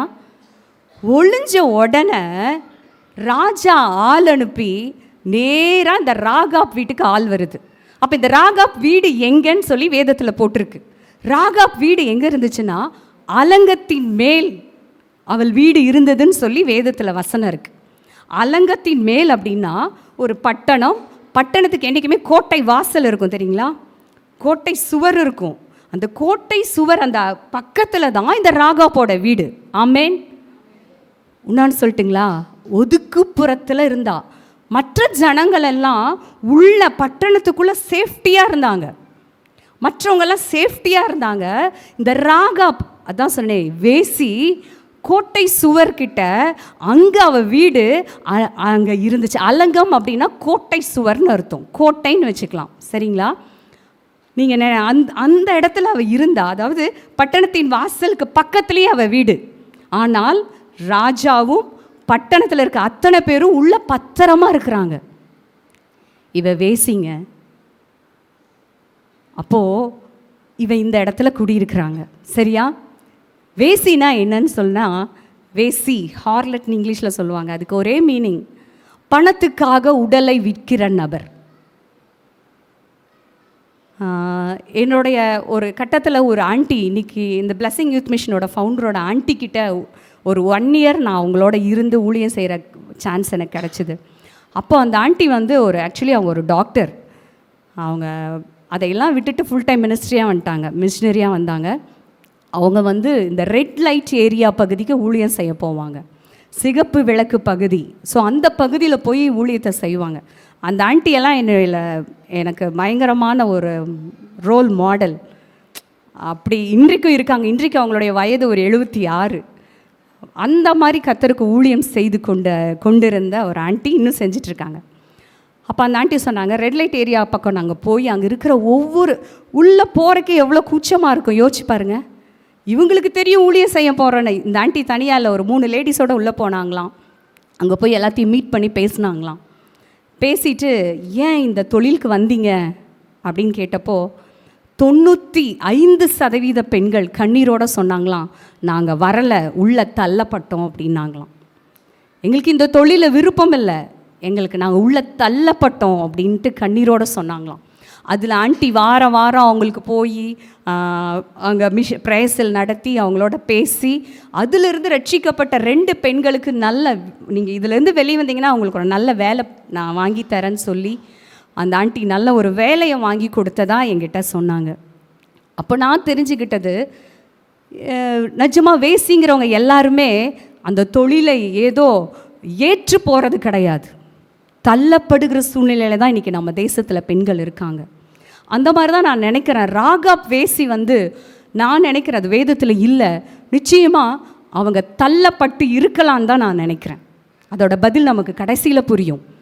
அவங்க வேசியாக தன்னுடைய உடலை விற்று பிழைக்கணும்னு ஆர்வத்தோடையோ பாவத்தின் மீது இதுலேயோ வரல. அவங்க தள்ளப்பட்டு இருக்கலான்னு தான் நான் நினைக்கிறேன். ஸோ அப்படிப்பட்ட ஒரு சூழ்நிலையில் பட்டணத்துக்கு வெளியே ஒதுக்குப்புறமாக தனிமையில் வாழ்ந்துட்டு இருந்தாங்க. அந்த ராகாப், அது வேதம் வந்து, நான் அதை இன்னொன்று சொல்ல விரும்புகிறேன். இந்த வேதத்தில் பரிசுத்தவான்கள் பெயர் உண்டு, வலிமை வாய்ந்த ராஜாக்கள் பெயர் உண்டு, தேவனுக்காக சாதித்தவர்கள் பெயர் உண்டு.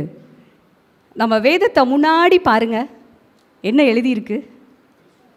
பரிசுத்த வேதாகமம்.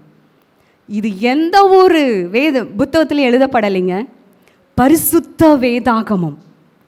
இந்த பரிசுத்த வேதாகமம் ராகாப் என்னும் வேசியை பதிவு செய்திருக்கிறது. ஆமேன், ஆமேன். இந்த பரிசுத்த வேதத்தில் வேசியை குறித்து எழுதியிருக்குறங்க. நன்றாக வந்தவங்க வேசியா மாறினதையும் இந்த வேத புத்தகம் பதிவு செய்திருக்கிறது. வேசியா இருந்தவங்க எப்படி மாறினாங்கன்னு இந்த வேத புஸ்தகம் எழுதியிருக்கிறது. ஒன்றுமில்லாதவர்கள் எப்படி உயர்ந்தார்களும் என்றும் எழுதியிருக்கிறது. அதெல்லாம் ஒரு தனி கேட்டகரி. ஆனால் ராகாப் என்னும் வேசியை குறித்தும் பரிசுத்த ஆவியானவர் தன்னுடைய பரிசுத்த வேதாகமத்தில் எழுதி வைத்திருக்கிறார். ஆமென். ஏன் எழுதி வச்சான்னு கடைசியில் பார்ப்போம். அப்போது இவளோட சூழ்நிலை என்ன சூழ்நிலை தெரியுங்களா? யாருமே இல்லைங்க, தனிமையில் வாழ்ந்துட்டுருக்கா. உடலில் மனதில் உடலில் எல்லாவற்றிலும் வலிவேதனை. யாருமே இல்லை. உடலை விற்று பிழைத்ததோட வலிவேதனை நிறையா இருக்கும். சமுதாயத்தில் யாருமே மதிக்க மாட்டாங்க. ராகாப்பை யாராவது மதிச்சிருப்பாங்கன்னு நினைக்கிறீங்களா? கட்டாயம் கிடையாது. இன்னைக்கு நம்மளுடைய பொசிஷனை சொன்னாதான் சில பேர் மதிக்கிறாங்க. நாங்கள் சில நேரம் ஊழியங்களில் போகிற இடத்துல என்ன செய்கிறீங்க அப்படின்னு கேட்பாங்க. நாங்கள் சர்ச் பாஸ்டராக இருக்கோம் அப்படின்னு சொன்னால் சில பேர் மேன்மையாக நினைப்பாங்க, சில பேர் அற்பமாக நினைப்பாங்க. என்னுடைய ஊழியத்தில் நான் எல்லா வித ஜனங்களையும் இதுவரை சந்தித்திருக்கிறேன். ஊழியம் செய்கிறாங்களாம்மா. நான் என்ன சொல்ல வரேன்னா, இப்படி பார்க்குற இந்த சந்ததியில் ராகாப் வேசிய இந்த உலகம் எப்படி பார்த்துருக்கும்? அவளை அற்பமாய் பார்த்துருக்கும். இவெல்லாம் ஒருத்தி, இவெல்லாம் வாழ்கிறா, இவெல்லாம் இருக்கணுமா? நிச்சயமா இத்தனை கனத்த இருதயத்தோடு இந்த ராகாப் வேசி வாழ்ந்து கொண்டிருந்தாங்க. அவமதிப்பு, அவமானம். அதான் சொல்கிறேனே, இன்றைக்கி ஒருங்க சொல்கிறாங்க ஒரு பொசிஷன், என்ன ஜாப்னு கேட்டால் சொல்கிற மாதிரி இருக்கணுமாம்மா. எல்லா வேலையுமே வேலை தான். ஆமேன். வேலையில் அல்ல நம்ம மதிப்பு, அந்த வேலையை எப்படி செய்கிறோங்கிறது தான் கர்த்தர் பார்க்குறார். மனுஷன் எப்படியோ பார்த்துட்டு போட்டோம். உங்களுடைய வேலையை கொண்டு உங்களை ஒருங்க மதிப்பிட்டாங்கன்னா அந்த மதிப்பு நமக்கு தேவையே கிடையாது. கர்த்தர் என்ன சொல்கிறார், இந்த வேலையில் நான் எப்படி இருக்கணும், அதை மட்டும் நம்ம கான்சன்ட்ரேட் பண்ணால் போதும். உயர்த்துகிறவர் கர்த்தர். ஆமேன். அப்போ இந்த ராகாவுக்கு அவமானங்க, அவமானம். அப்போ இங்கே அந்த பட்டணத்து வாசலில் வாழ்ந்துட்டுருக்கா. திடீர்னு ராத்திரியில் 2 பேர் கதவை தட்டுறாங்க. தட்டுறப்போ பார்க்குறா 2 பேர் வந்திருக்காங்க. அவள் கண்டுபிடிச்சிட்டா, இவங்க வேவுக்காரர், இஸ்ரவேல் புத்திரர் அப்படின்னு சொல்லிட்டு அவங்கள போய் ஒளிய வச்சுட்டாங்க வீட்டுக்குள்ளே. ஒளிய வச்சு கொஞ்ச நேரத்திலேயே ராஜாவின் அரண்மனையிலிருந்து ஆட்கள் ராகாப் பேசி கதவை தட்டுறாங்க. தட்டி கேட்குறாங்க, இஸ்ரவேல் புத்திரர். கரெக்டாக பாருங்கள், ஸ்பைனா இதுதான் ஸ்பைன்னு நினச்சேன். உளவுத்துறை பயங்கரமாக செயல்பட்டு இருக்குது எரிகோவில். நான் நம்ம இது ஏன் தெரிஞ்சுக்கணுன்னா, அவ்வளோ ஒரு கட்டமைப்புள்ள ஒரு எரிகோன்னு நான் சொல்ல வரேன். உளவுத்துறையிலேருந்து ராஜாவுக்கு நியூஸ் போய் ராஜா 2 பேர்த்த அனுப்பிச்சிட்டாங்க வீட்டுக்கு. எங்கே? கரெக்டாக உன் வீட்டில் இஸ்ரவேல் புத்திரர் 2 பேர் வந்திருக்கிறாங்க, வேவுக்காரராக வந்திருக்காங்க, அவங்கள வெளியே அனுப்புன்னு சொல்லி முன்னாடி வாசலில் வீரர்கள் நிற்கிறாங்க. எப்படி இருக்கும் யோசிச்சு பாருங்க. சொல்லுவாங்களே, தப்பு செஞ்ச மனசு தான் குறுகுறுக்கும்பாங்க. இப்போ உள்ள ஆளை ஒளிய வச்சிருக்கிறாங்க. அப்போ நடுங்குமா நடுங்காதா? வந்திருக்கிறது சாதாரண நபர் இல்லை, அரண்மனையிலிருந்து காவல் வந்திருக்குது. ராஜா ஆள் அனுப்பியிருக்கிறாரு. ராஜாவே வந்ததற்கு சமம். சொல்கிறாங்க, இருக்காங்களா இல்லையான்னு கேட்கல. வேதத்தில் அழகாக சொல்லியிருக்கு, அவங்கள வெளியே அனுப்புன்னு சொல்லி சொன்னோன்னே இவங்க உடனே தன்னை சுதாரிச்சுட்டு அழகாக பேசுகிறாங்க. ஆமாம், இருட்டு வேலையில் வந்தாங்க 2 பேர் வந்தாங்க. ஆனால் வாசல் அடைக்கிற நேரத்தில் 2 பேரும் போயிட்டாங்க. நீங்கள் போனால் சீக்கிரம் அவங்கள கண்டுபிடிச்சிடலாம். எவ்வளோ ஒரு ஞானமான பதில் பாருங்களேன். எங்க நினச்சி பாருங்கள், உள்ள அப்படியே நடுங்கிட்டு இருக்கும். ராஜா கிட்ட போய் சொன்னால் தலை வெட்டப்படும். அந்த இடத்துலையும் அந்த வேவுக்காரரை தப்பு வைக்கிறாங்க. ஏன் தப்பு வைக்கிறாங்கன்னு நம்ம பார்க்கலாம். ஏன் ஒளிய வச்சாங்க நம்ம இப்போ பார்க்க போகிறோம். அப்போது அவங்கள ஜமாலிச்சு அந்த நேரத்தில் பேசி, நிஜமாக நம்ம ஒரு பொய் சொன்னால் அடுத்த பொய் வந்துடும். நம்ம ஏன்னா இல்லைங்க யாரா எங்கள் வீட்லேயே இருக்கீங்க, இல்லை திடீர் வெளியே இருக்கீங்கன்ட்டா வெளியே இருக்கிறீங்களா அப்படின்ட்டு அடுத்தது ஒன்று கேட்பாங்க. அடுத்ததும் பொய்யா நமக்கு வரும். ஒன்றை மறைக்க அடுத்தது அத்தனையும் பொய்யாவே வரும். அந்த சூழ்நிலையில் தான் ராகாப் அங்கே நிற்கிறாங்க, 2 பேர்த்த ஒளிய வச்சுருக்கமேன்னு சொல்லிட்டு. அப்போ ஞானமாய் பேசி அவங்கள அனுப்பிச்சிட்டு இவங்க என்ன பண்ணுறாங்கன்னா, அவங்களோட வீட்டின் மாடியில் தான் சணல் தட்டைன்னா அந்த சணலாடை அந்த நாட்களில் போடுவாங்க. ஒரு ஊழியக்காரர் சொல்கிறாரு, ஒருவேளை அவங்க சணல் வியாபாரம் அதில் ஈடுபட்டிருந்திருக்கலாம், அதனால தான் அவங்க சணல் தட்டை நிறையா அவங்க வீட்டில் இருந்துச்சுன்னு ஒருத்தர் சொல்கிறாரு. தெரியல. அந்த சணல் தட்டைக்குள்ளே தன்னோட வீட்டு மாடியில் ஒளிய வச்சுட்டு கீழே பேசி இவங்களையும் ஜமாளிச்சுட்டு மேலே அவங்கக்கிட்ட ஏறி போய் அவங்க வேவுக்கார்ட்ட பேசுவாங்க பாருங்கள். அந்த பேசுகிறத மட்டும் நம்ம படிக்கலாம். யோசுவா 2வது அதிகாரம் 9வது வசனம். கர்த்தர் உங்களுக்கு தேசத்தை ஒப்பு கொடுத்தார் என்றும் உங்களை பற்றி எங்களுக்கு திகில் பிடித்திருக்கிறது என்றும் உங்களை குறித்து தேசத்து குடிகள் எல்லாரும் சோர்ந்து போனார்கள் என்றும் அறிவேன். நீங்கள் எகிப்திலிருந்து புறப்பட்ட போது கர்த்தர் உங்களுக்கு முன்பாக சிவந்த சமுத்திரத்தின் தண்ணீரை வற்றி போக பண்ணினதையும் நீங்கள் யோர்தானுக்கு அப்புறத்தில் சங்காரம் பண்ணின எமோரின் 2 ராஜாக்களாகிய சீகோனுக்கும் ஓகுக்கும் செய்ததையும் கேள்விப்பட்ட போது எங்கள் இருதயம் கரைந்து போயிற்று, உங்களாலே எல்லாருடைய தைரியமும் அற்று போயிற்று. உங்கள் தேவனாகிய கர்த்தரே உயர வானத்திலும் கீழே பூமியிலும் தேவனானவர். ஆமென். ஒரு வேசியோட ரிப்போர்ட் அபவுட் காட், ஒரு வேசி அவங்களுடைய நாலேஜ் அபவுட் காட், தேவனை பற்றிய அவங்க கேள்விப்பட்ட அறிவுங்க இது. ஒரு வேசி அவங்களுக்குள்ள இப்படி நம்ம தேவனை குறித்த அறிவு இருக்கிறது. ஆமென்.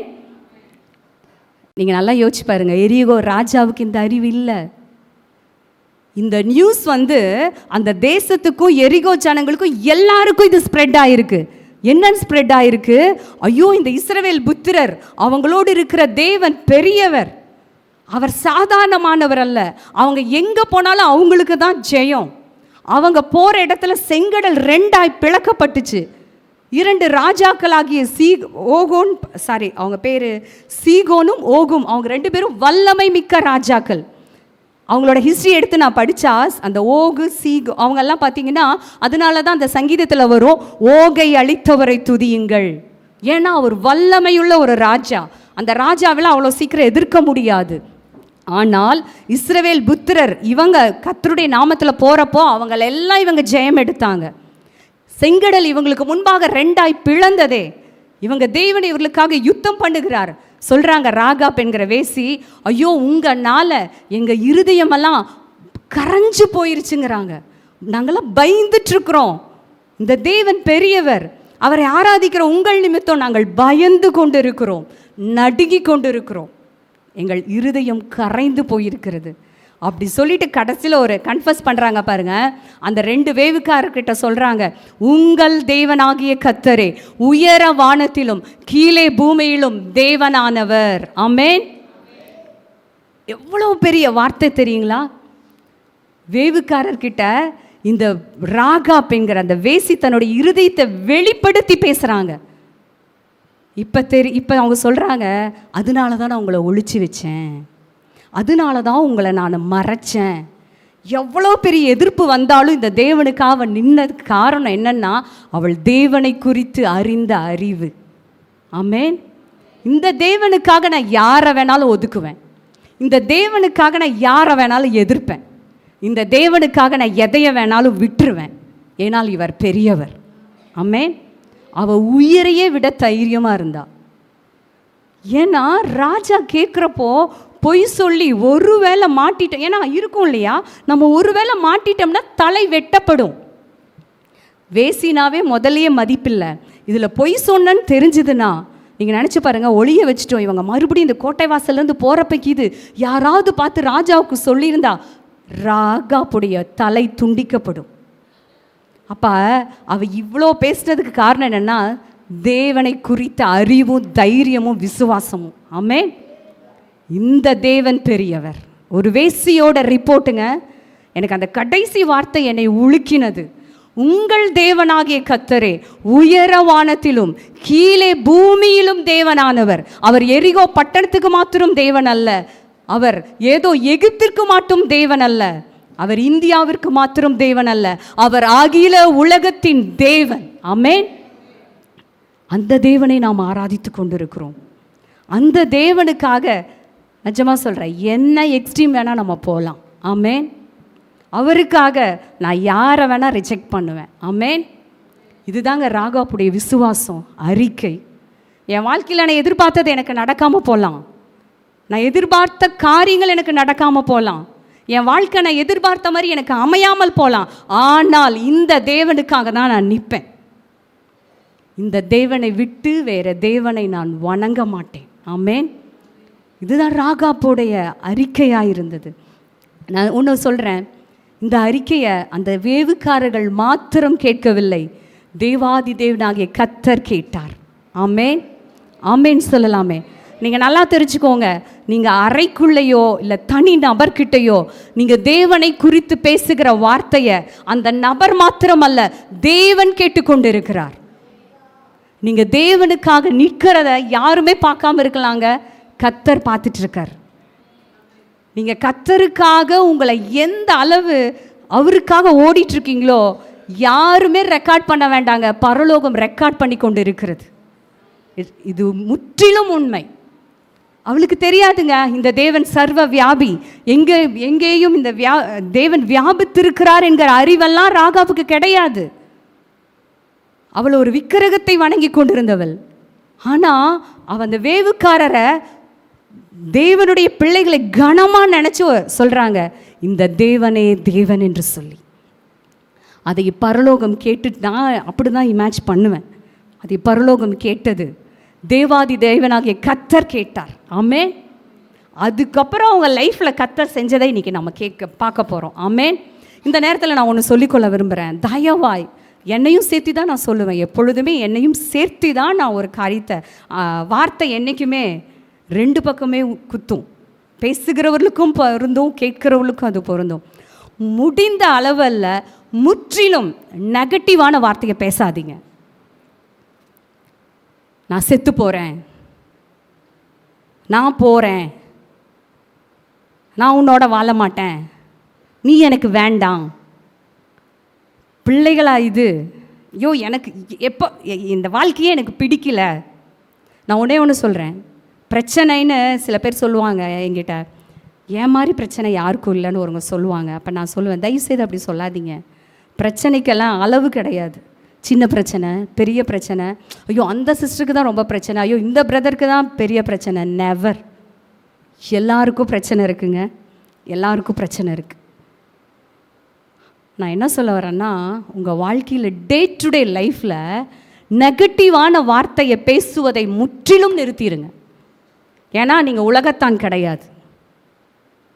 நீங்கள் பேசுகிற ஒவ்வொரு வார்த்தையும் கர்த்தர் கேட்டுட்ருக்கார். நல்லா தெரிஞ்சுக்கோங்க. உங்களோட, நான் அடிக்கடி சொல்லுவேன், உங்களோட வேல்யூ ரெண்டு பேத்துக்கு தான் தெரியும். உங்கள் கணவனுக்கு தெரியுதோ, உங்கள் மனைவிக்கு தெரியுதோ, உங்கள் வேல்யூ உங்கள் பிள்ளைகளுக்கு தெரியுதோ கிடையாது. ஆவிக்குரிய ரீதியாக ரெண்டு பேத்துக்கு உங்கள் வேல்யூ தெரியும். ஒன்று ஆண்டவர், ரெண்டாவது சாத்தான். நீ ஆண்டவருக்கு உங்களோட வேல்யூ தெரியும், அதனால தான் ரத்தத்தையே சிந்தி மீட்டினார். பிசாசுக்கு இவனை எப்படியாவது இவங்களை வாழ விடக்கூடாது, கங்கணம் கட்டிட்டு இருக்கிறான். அதனால நான் என்ன சொல்கிறேன்னா, பிசாசுக்கு எது தெரியுமா வாசல்? நீங்கள் பேசுகிற எதிர்மறையான வார்த்தை பிசாசின் வாசல். நீங்கள் பேசுகிற தேவனுடைய வார்த்தை தேவனுக்கு வாசல். ஆமென். இது வாழ்க்கையில் இது அதுதான் வேதம் அழகாக சொல்லிருச்சு. மரணமும் ஜீவனும் உங்கள் நாவின் அதிகாரத்தில் இருக்குது. கரெக்டாக யூஸ் பண்ணுங்க. யாக்கோபு அது பேசின சாப்டர் எங்கேயோ போகிற மாதிரி இருக்குது எனக்கு. நாவு தீயாமா, எரிச்சிருமாமா. நான் என்ன சொல்கிறேன்னா, நெகட்டிவான வார்த்தையை மட்டும் தயவு செய்து உங்களுடைய, நான் முதலாவது சொல்கிறது உங்கள் குடும்ப வாழ்க்கையில் பேசவே பேசாதீங்க. எப்பேற்பட்ட சிலுவை நீங்கள் சுமக்கிறதா நீங்கள் நினைக்கலாம். அந்த சிலுவையை நீங்கள் நான் இந்த சிலுவை சுமக்கிறேன், என்னால் முடியல, அதனால தான் நான் இப்படி நடந்துக்கிறேன். நான் ஒன்று சொல்கிறேன், அந்த சிலுவையை காட்டிலும் பெரிய தேவன். நான் ஒன்று சொல்கிறேன், கிறிஸ்து சுமந்த சிலுவையை நாங்கள் சுமக்கலை. கிறிஸ்து உங்களோடு இருக்கிற பொழுது உங்கள் சிலுவை உங்களுக்கு சிம்மாசனம். ஆமென். அதை சுமக்கிறீங்களா? தைரியமாக அவரோட பலத்தில் சுமங்க. ஒரு நாளில் சிம்மாசனத்தில் இருப்பீங்க. இந்த சிலுவையை பார்த்து பார்த்து நீங்கள் இன்றைக்கு சோர்ந்து போய் கர்த்தரை விட்டு விலகி அவருக்கு விரோதமாக பேசுனீங்கன்னா சிம்மாசனத்தை பார்க்க முடியாது. அதனால் நெகட்டிவான வார்த்தையை பேசுவதை இன்றைக்கே இந்த புது வருடத்தில் நான் நெகட்டிவாக பேச மாட்டேன். நான் ஆண்டவருக்கு விரோதமாக பேச மாட்டேன். நான் சொல்கிறது ஏதோ உலக தத்துவம் மாதிரி நேர்மறையான எண்ணங்களை யோசிங்க, அதை பேச வரல. வேதத்துக்கு ஒத்து வராத கோபம் எனக்கு வேண்டாம். வேதம் அருவருக்கிற வார்த்தை எனக்கு வேண்டாம்.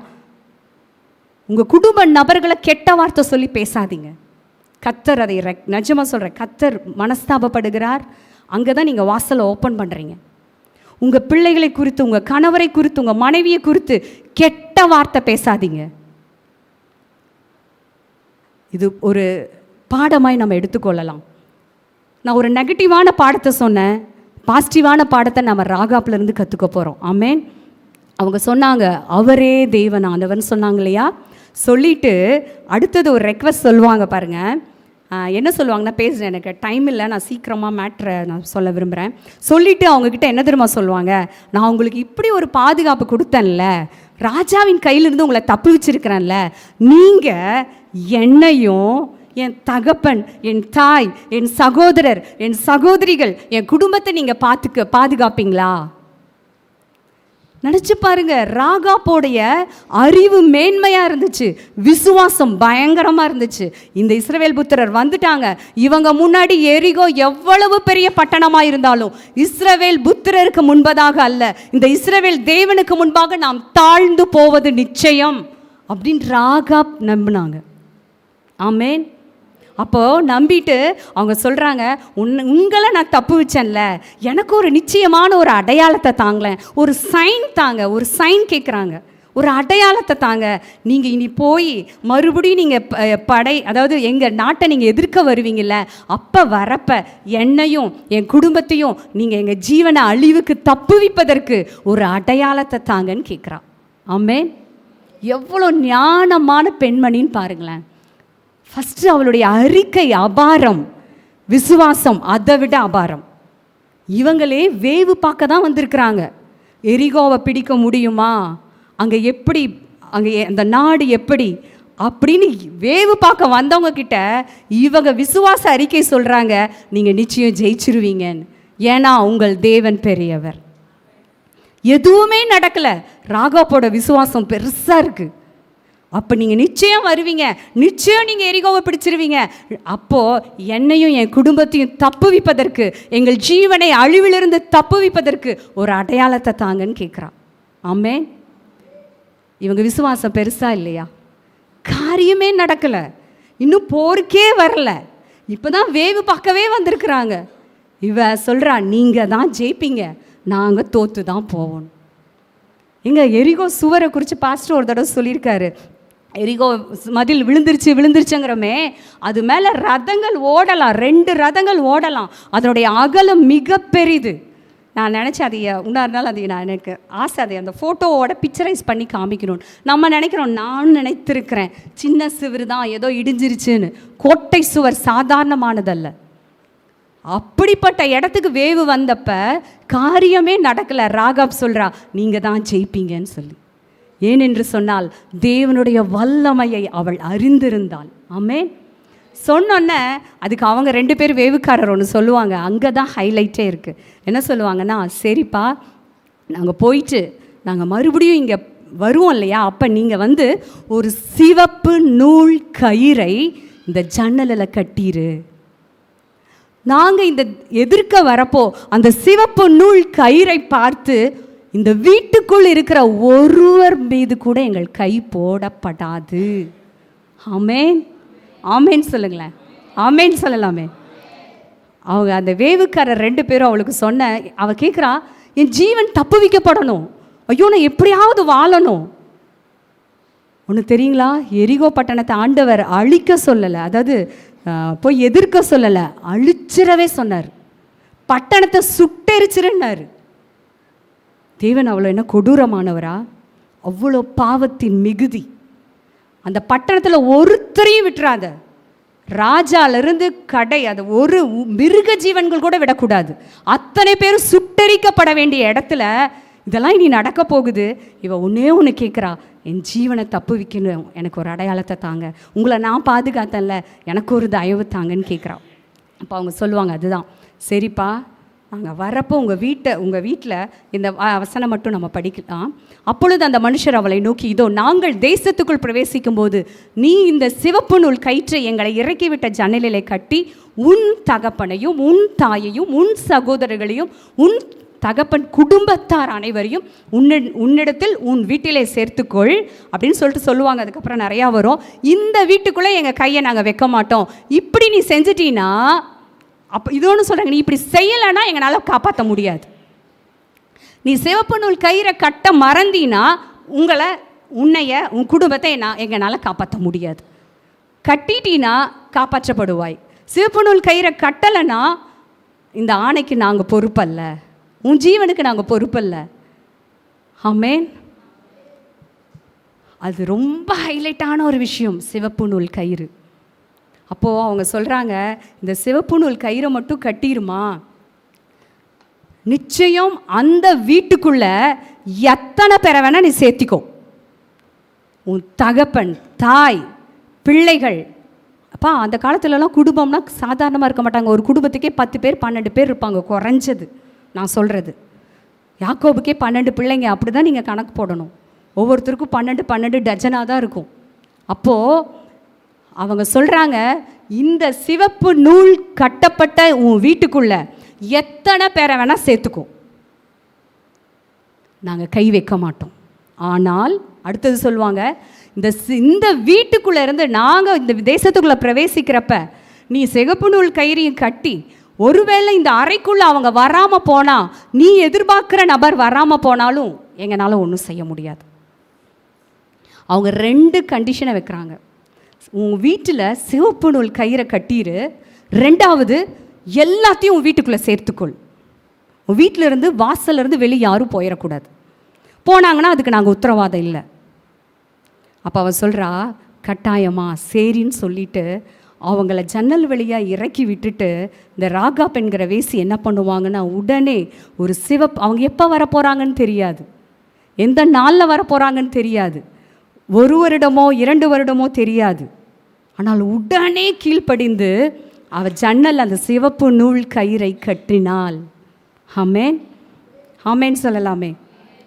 நிச்சயம் சொல்கிறேங்க, அந்த சிவப்பு நூல் கயிறு கிறிஸ்துவுக்கும் அவர் இரத்தத்திற்கும் அடையாளம். ஆமென். எல்லாரும் சொல்லலாமே, கிறிஸ்துவுக்கும் அவர் இரத்தத்திற்கும் அடையாளம். ஆமென்.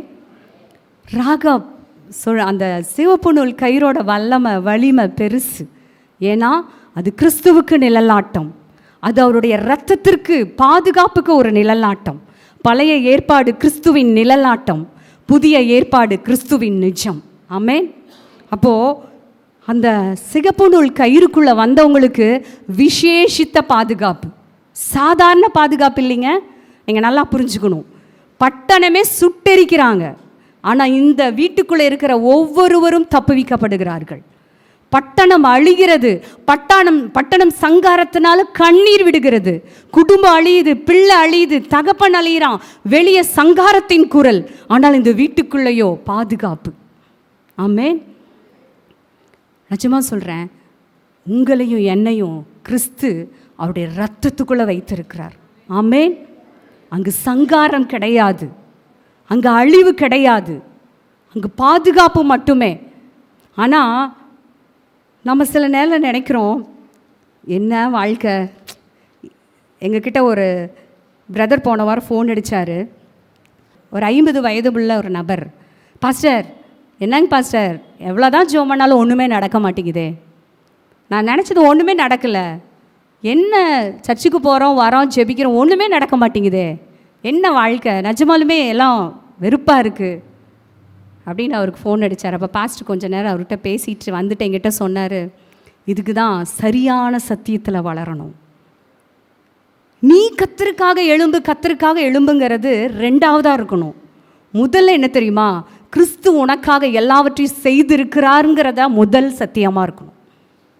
நான் எழும்புவேன், நான் பண்ணுவேன், நான் இது பண்ணுங்கிறவங்கெல்லாம் பேதுரு மாதிரி ஒரு கட்டத்தில் ஆண்டவரே நீ யாருன்னே தெரியாதுன்ட்டு போயிடுவாங்க.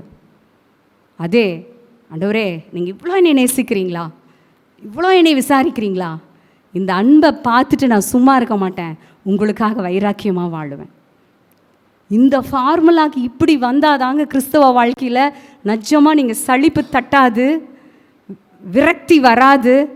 நான் எழும்பிடுவேன், நான் செஞ்சிருவேன், நான் பார்த்துக்குவேன், நான் கிறிஸ்துவுக்காக நிற்பேன். நெவர். கிறிஸ்துவின் கிருபையினால் நான் நிற்பேன், கிறிஸ்துவின் கிருபையினால் நான் எல்லாவற்றையும் செய்வேன். அப்படி நீங்கள் பேசி உங்கள் கிறிஸ்துவ வாழ்க்கையில் ஓடுனீங்கன்னா, இந்த பிரதர் அப்படியே விரக்தியாக பேசினார். அப்போ தான் பாஸ்டர் சொன்னார் சத்தியம். ஏன்னா வாரம் நீங்கள் கேட்குற சத்தியம் உங்களை உருவாக்கி கொண்டு இருக்கிறது. ஆமென். நீங்கள் சரியான சத்தியத்தை கேட்கலன்னா சரியான கிறிஸ்தவ வாழ்க்கை இந்த பூமியில் வாழ முடியாது. வெளியே வேணால் கிறிஸ்தவ குடும்பமாக இருக்கலாம், உள்ளே போனால் குடும்பமாக இருக்காது. இன்றைக்கி அநேக கிறிஸ்தவ குடும்பங்கள், ஆனால் உள்ள பிரச்சனை. நான் என்ன சொல்ல வரேன்னா, சரியான சத்தியத்தை கிறிஸ்து என்ன தெரியுமா சொல்கிறார்? இப்போ குடும்ப பிரச்சனைக்கு நான் ஒன்று சொல்ல வரேன். யார் அதிகமாக விட்டு கொடுக்குறீங்களோ எல்லாமே சமாதானமாயிரும். ஆமென். எனக்கு எசேக்கியா நான் என்னுடைய ஒரு டைம் மீட்டிங் போனப்போ அவர் சொன்னார், அந்த வார்த்தை எனக்கு ரொம்ப பிடிச்சிது. நீங்கள் அதிகமாக விட்டு கொடுத்துட்டே போங்க, அதிகமாக மன்னிச்சிட்டே போங்க, உங்கள் அபிஷேகத்தின் லெவல் போயிட்டே இருக்கும், இன்க்ரீஸ் ஆகிட்டே இருக்கும். அது கணவனாக இருக்கலாம், மனைவியாக இருக்கலாம், 2 பேராயும் இருக்கலாம். பிடிச்ச புடியில் நிற்காம, ஓகே கர்த்தர் இந்த குடும்பத்தை எனக்கு கொடுத்தார். நிஜமாக சொல்கிறேன், அந்த நேரத்தில் ஒரு கோபமான வார்த்தை வந்து நம்மளை தாக்கிருச்சுன்னா அப்போ எப்படி இருக்கணும்னா விட்டுட்டு எங்கேயாவது ஓடிடலாமான் இருக்கும். என்னடா சிஸ்டர் இப்படி சொல்கிறாங்க? நான் என்ன சொல்கிறேன்னா, சில சூழ்நிலைகளில் இவ்வளோ பொறுத்து நான் வாழ்கிறோமே, நமக்கு என்ன அங்கீகாரம் கிடச்சிது, இவ்வளோ மன்னிக்கிறோமே, இவங்க நம்மளை புரிஞ்சிக்கவே மாட்டேங்கிறாங்களே, அதனோட விளைவு தான் நமக்கு விரக்தியாக மாறுது. நான் என்ன சொல்கிறேன், ஆரம்பத்திலேயே ஆவியானவரே என்னால் மன்னிக்க முடியல, எனக்கு மன்னிக்க கிருபை தாங்க. என்னால் நேசிக்கவே முடியல, எனக்கு நேசிக்க கிருபை தாங்க. என் கணவர் என்னால் நேசிக்க முடியல, எனக்கு உதவி செய்யுங்க. ஆண்டவரே என் மனைவி எனக்கு பிடிக்கல, அவங்கள நேசிக்க எனக்கு உதவி செய்யுங்க. இந்த ஜெபத்தை நீங்கள் செஞ்சு பாருங்கள், உங்கள் எல்லைகளுக்குள்ள கல்வாரியின் அன்பு ஊற்றப்படும். ஆமென். ஆட்டோமேட்டிக்காக உங்கள் கணவரை நீங்கள் நேசிப்பீங்க, உங்கள் மனைவியை நேசிப்பீங்க. மாமனார் மாமியார் யாராக வேணா இருக்கட்டும், எல்லாரையும் உங்களால் நேசிக்க முடியும். ஆமென்.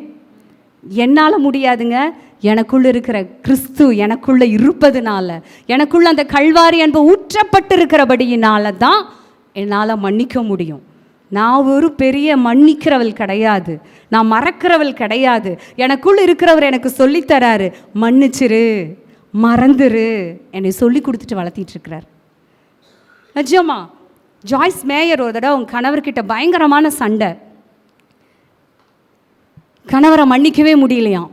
அவங்களுடைய கோபமாக போய் உட்காந்து ஜெபம் பண்ணுறாங்களாம். சும்மா 1 மணி நேரம் ஜெபம் போகுது. ஆனால் என்ன சொல்கிறது, சத்தமிடுகிற வெண்கலம் போல் இவங்க தான் கத்துற மாதிரி இருக்குதான், ஒன்றுமே நடக்கலையாம். வந்துட்டாங்களாம். அடுத்த நாளும் ஜெபிக்கிறாங்களாம், ஒரு ப்ரெசன்ஸே இல்லையாம். நல்லா தெரியுங்க, நீங்கள் ஜெபாரைக்குள்ளே போகிற நீங்கள் அந்த ருசியை பார்த்துட்டிங்கன்னா ப்ரெசன்ஸ் நல்லாவே தெரியும். நம்ம ட்ரையாக ஜெபிக்கிறோமா, ஆவியில் ஜெபிக்கிறோமா எப்படின்னு எல்லாருக்கும் நல்லா தெரியும். அப்போ அவங்க கணவர் மீது பயங்கர கோபம். அவர் எப்படி பண்ணலாம், அவர் மேலே தானே தப்பு, நீங்கள் அவரை திருத்துங்க ஆண்டவரே அப்படின்னு சொல்லிட்டு இவங்க இப்படியே 3 நாள் 4 நாள் 1 வாரம் கடந்துச்சான். அப்புறம் ஒரு நாள் போய் வழியே இல்லை, நிஜமாக சொல்கிறேன், ஆவியினால் நடத்தப்படுகிற ஒரு நபரினால் நீண்ட நாட்கள் நிச்சயம் அட்ஜஸ்ட் பண்ணிட்டு வாழவே முடியாது. உள்ள குத்தும் அப்படியே, நீ பண்ணுறது தப்பு. உள்ள யாருமே நமக்கு டீச் பண்ண வேண்டாம். பைபிள் எடுத்தீங்கன்னா பைபிளும் குத்தும். அப்போது இவங்க ஆண்டவர் சொன்னாராம், ஜாய்ஸ் எத்தனை நாள் நீ இப்படி வைராக்கியமாக இருக்க போகிற, உன் கணவரை நீ மன்னிக்கணும் அப்படின்னாங்களாம். ஆண்டவரே அப்பையும் அடுத்த பெரிய ஜெபம் நடந்துச்சான். அவங்க தான் தப்பு பண்ணாங்க, என்னால் மன்னிக்க முடியாது. இப்போ மறுபடியும் ஆவியானவர் சொன்னாராம், நான் உன்னை மன்னிச்சிருக்கனே, நீ மன்னிச்சிரு. மன்னிப்பதற்கு எல்லையே இல்லை. ஆண்டவர் அதான் சொல்லிட்டு 70 முறை நான் சாகிற கடைசி நொடி வரைக்கும் நான் மன்னிக்க அழைக்கப்பட்டிருக்கிறேன். அது என்னுடைய அழைப்புன்னு நீங்கள் தெரிஞ்சுக்கிட்டீங்கன்னா நீங்கள் மன்னிக்காமல் இருக்க மாட்டீங்க. அது ஒரு அழைப்புங்க. மன்னிக்கிறது எல்லாராலும் மன்னிக்க முடியாது. கிரெகாம் ஸ்டெயின்ஸ் வைஃப், அவங்க எஸ்தர், கண்முன்னே கணவரையும் 2 பிள்ளைங்களையும் எரிச்சவங்கள சொன்னாங்க மீடியாவில், நான் மனதார மன்னிக்கிறேன். யாருங்க சொல்ல முடியும்? கிறிஸ்துவின் அன்பு இல்லாமல் உங்களை யாரையும் நீங்கள் மன்னிக்க முடியாது. நிச்சயமாக அதெல்லாம் புரட்டி போட்ட சம்பவங்கள். ஒரு கண்ணு முன்னாடி குழந்தைய எரிச்சவங்களை நான் மன்னிக்கிறேன்னு சொல்கிறாங்க. நிஜமாக அந்த சம்பவம் எல்லாம் நம்மளை உழுக்குகிறது. ஆனால் நம்மளை யாரும் எரிக்கலையே, நம்ம குடும்பத்தை யாரும் எரிக்கலையே. ஆனால் இன்றைக்கி நம்ம மன்னிக்க மறக்கிறோம். அதனால் நான் என்ன தயவாக சொல்கிறேன்னா, மன்னிப்பதற்கு ஆயத்தமாக இருங்க. எந்த சூழ்நிலையிலும் அது எங்கே துவங்கணும்னா முதல்ல குடும்பத்தில் தான் துவங்கணும். பரிசுத்த ஆவியானவர் அப்படி தான் எனக்கு கற்றுக் கொடுத்துட்டு கொண்டு இருக்கிறார். மன்னிப்பு வெளியில் அல்ல, உங்கள் அலுவலகத்தில் அல்ல, உங்கள் உறவில் அல்ல, முதல்ல உங்கள் குடும்பத்தில் தான் உங்கள் மன்னிப்பு ஆரம்பிக்கணும். நிஜமாங்க. அதனால் மன்னிக்கிறதில் முந்திக் கொள்ளுங்கள். முந்திக் கொள்ளுகிற உங்களுக்கு அபிஷேகம் பெருக்கப்படும். உங்களை கர்த்தர் உயர்த்துவார். ஆமென். அப்போது நிச்சயம் நான் மறுபடியும் சப்ஜெக்டுக்கு வரேன். அந்த சிவப்பு நூல் கயிறு அது கிறிஸ்துவுக்கு அடையாளம், அவருடைய அன்புக்கு அடையாளம், விசேஷமாக அது அவருடைய இரத்தத்திற்கு அடையாளம். ஆமென். அப்போ இந்த ராகாப் என்ன பண்ணாங்க தெரியுங்களா?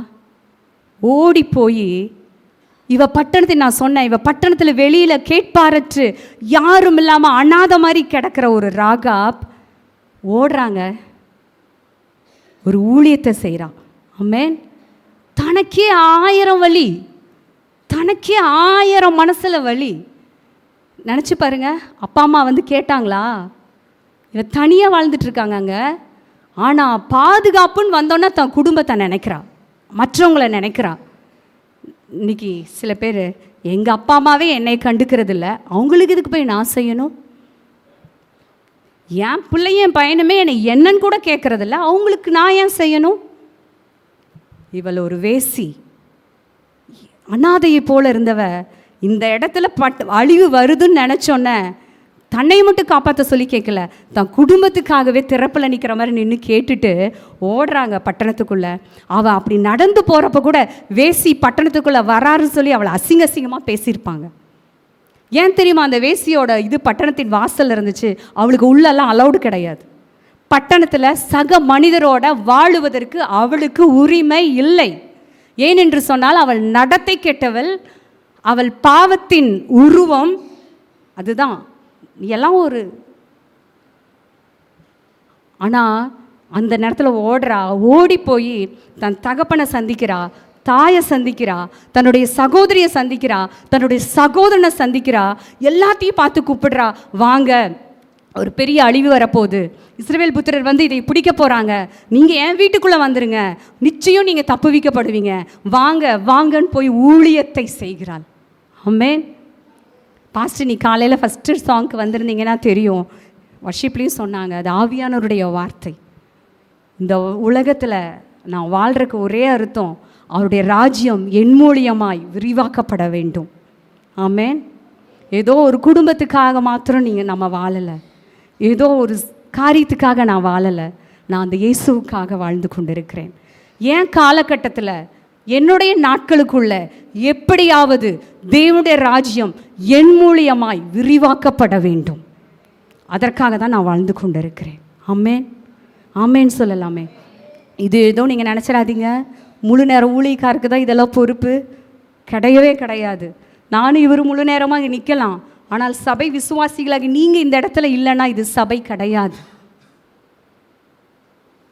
இது ஒவ்வொருவருக்கும் விழுந்த கடமை.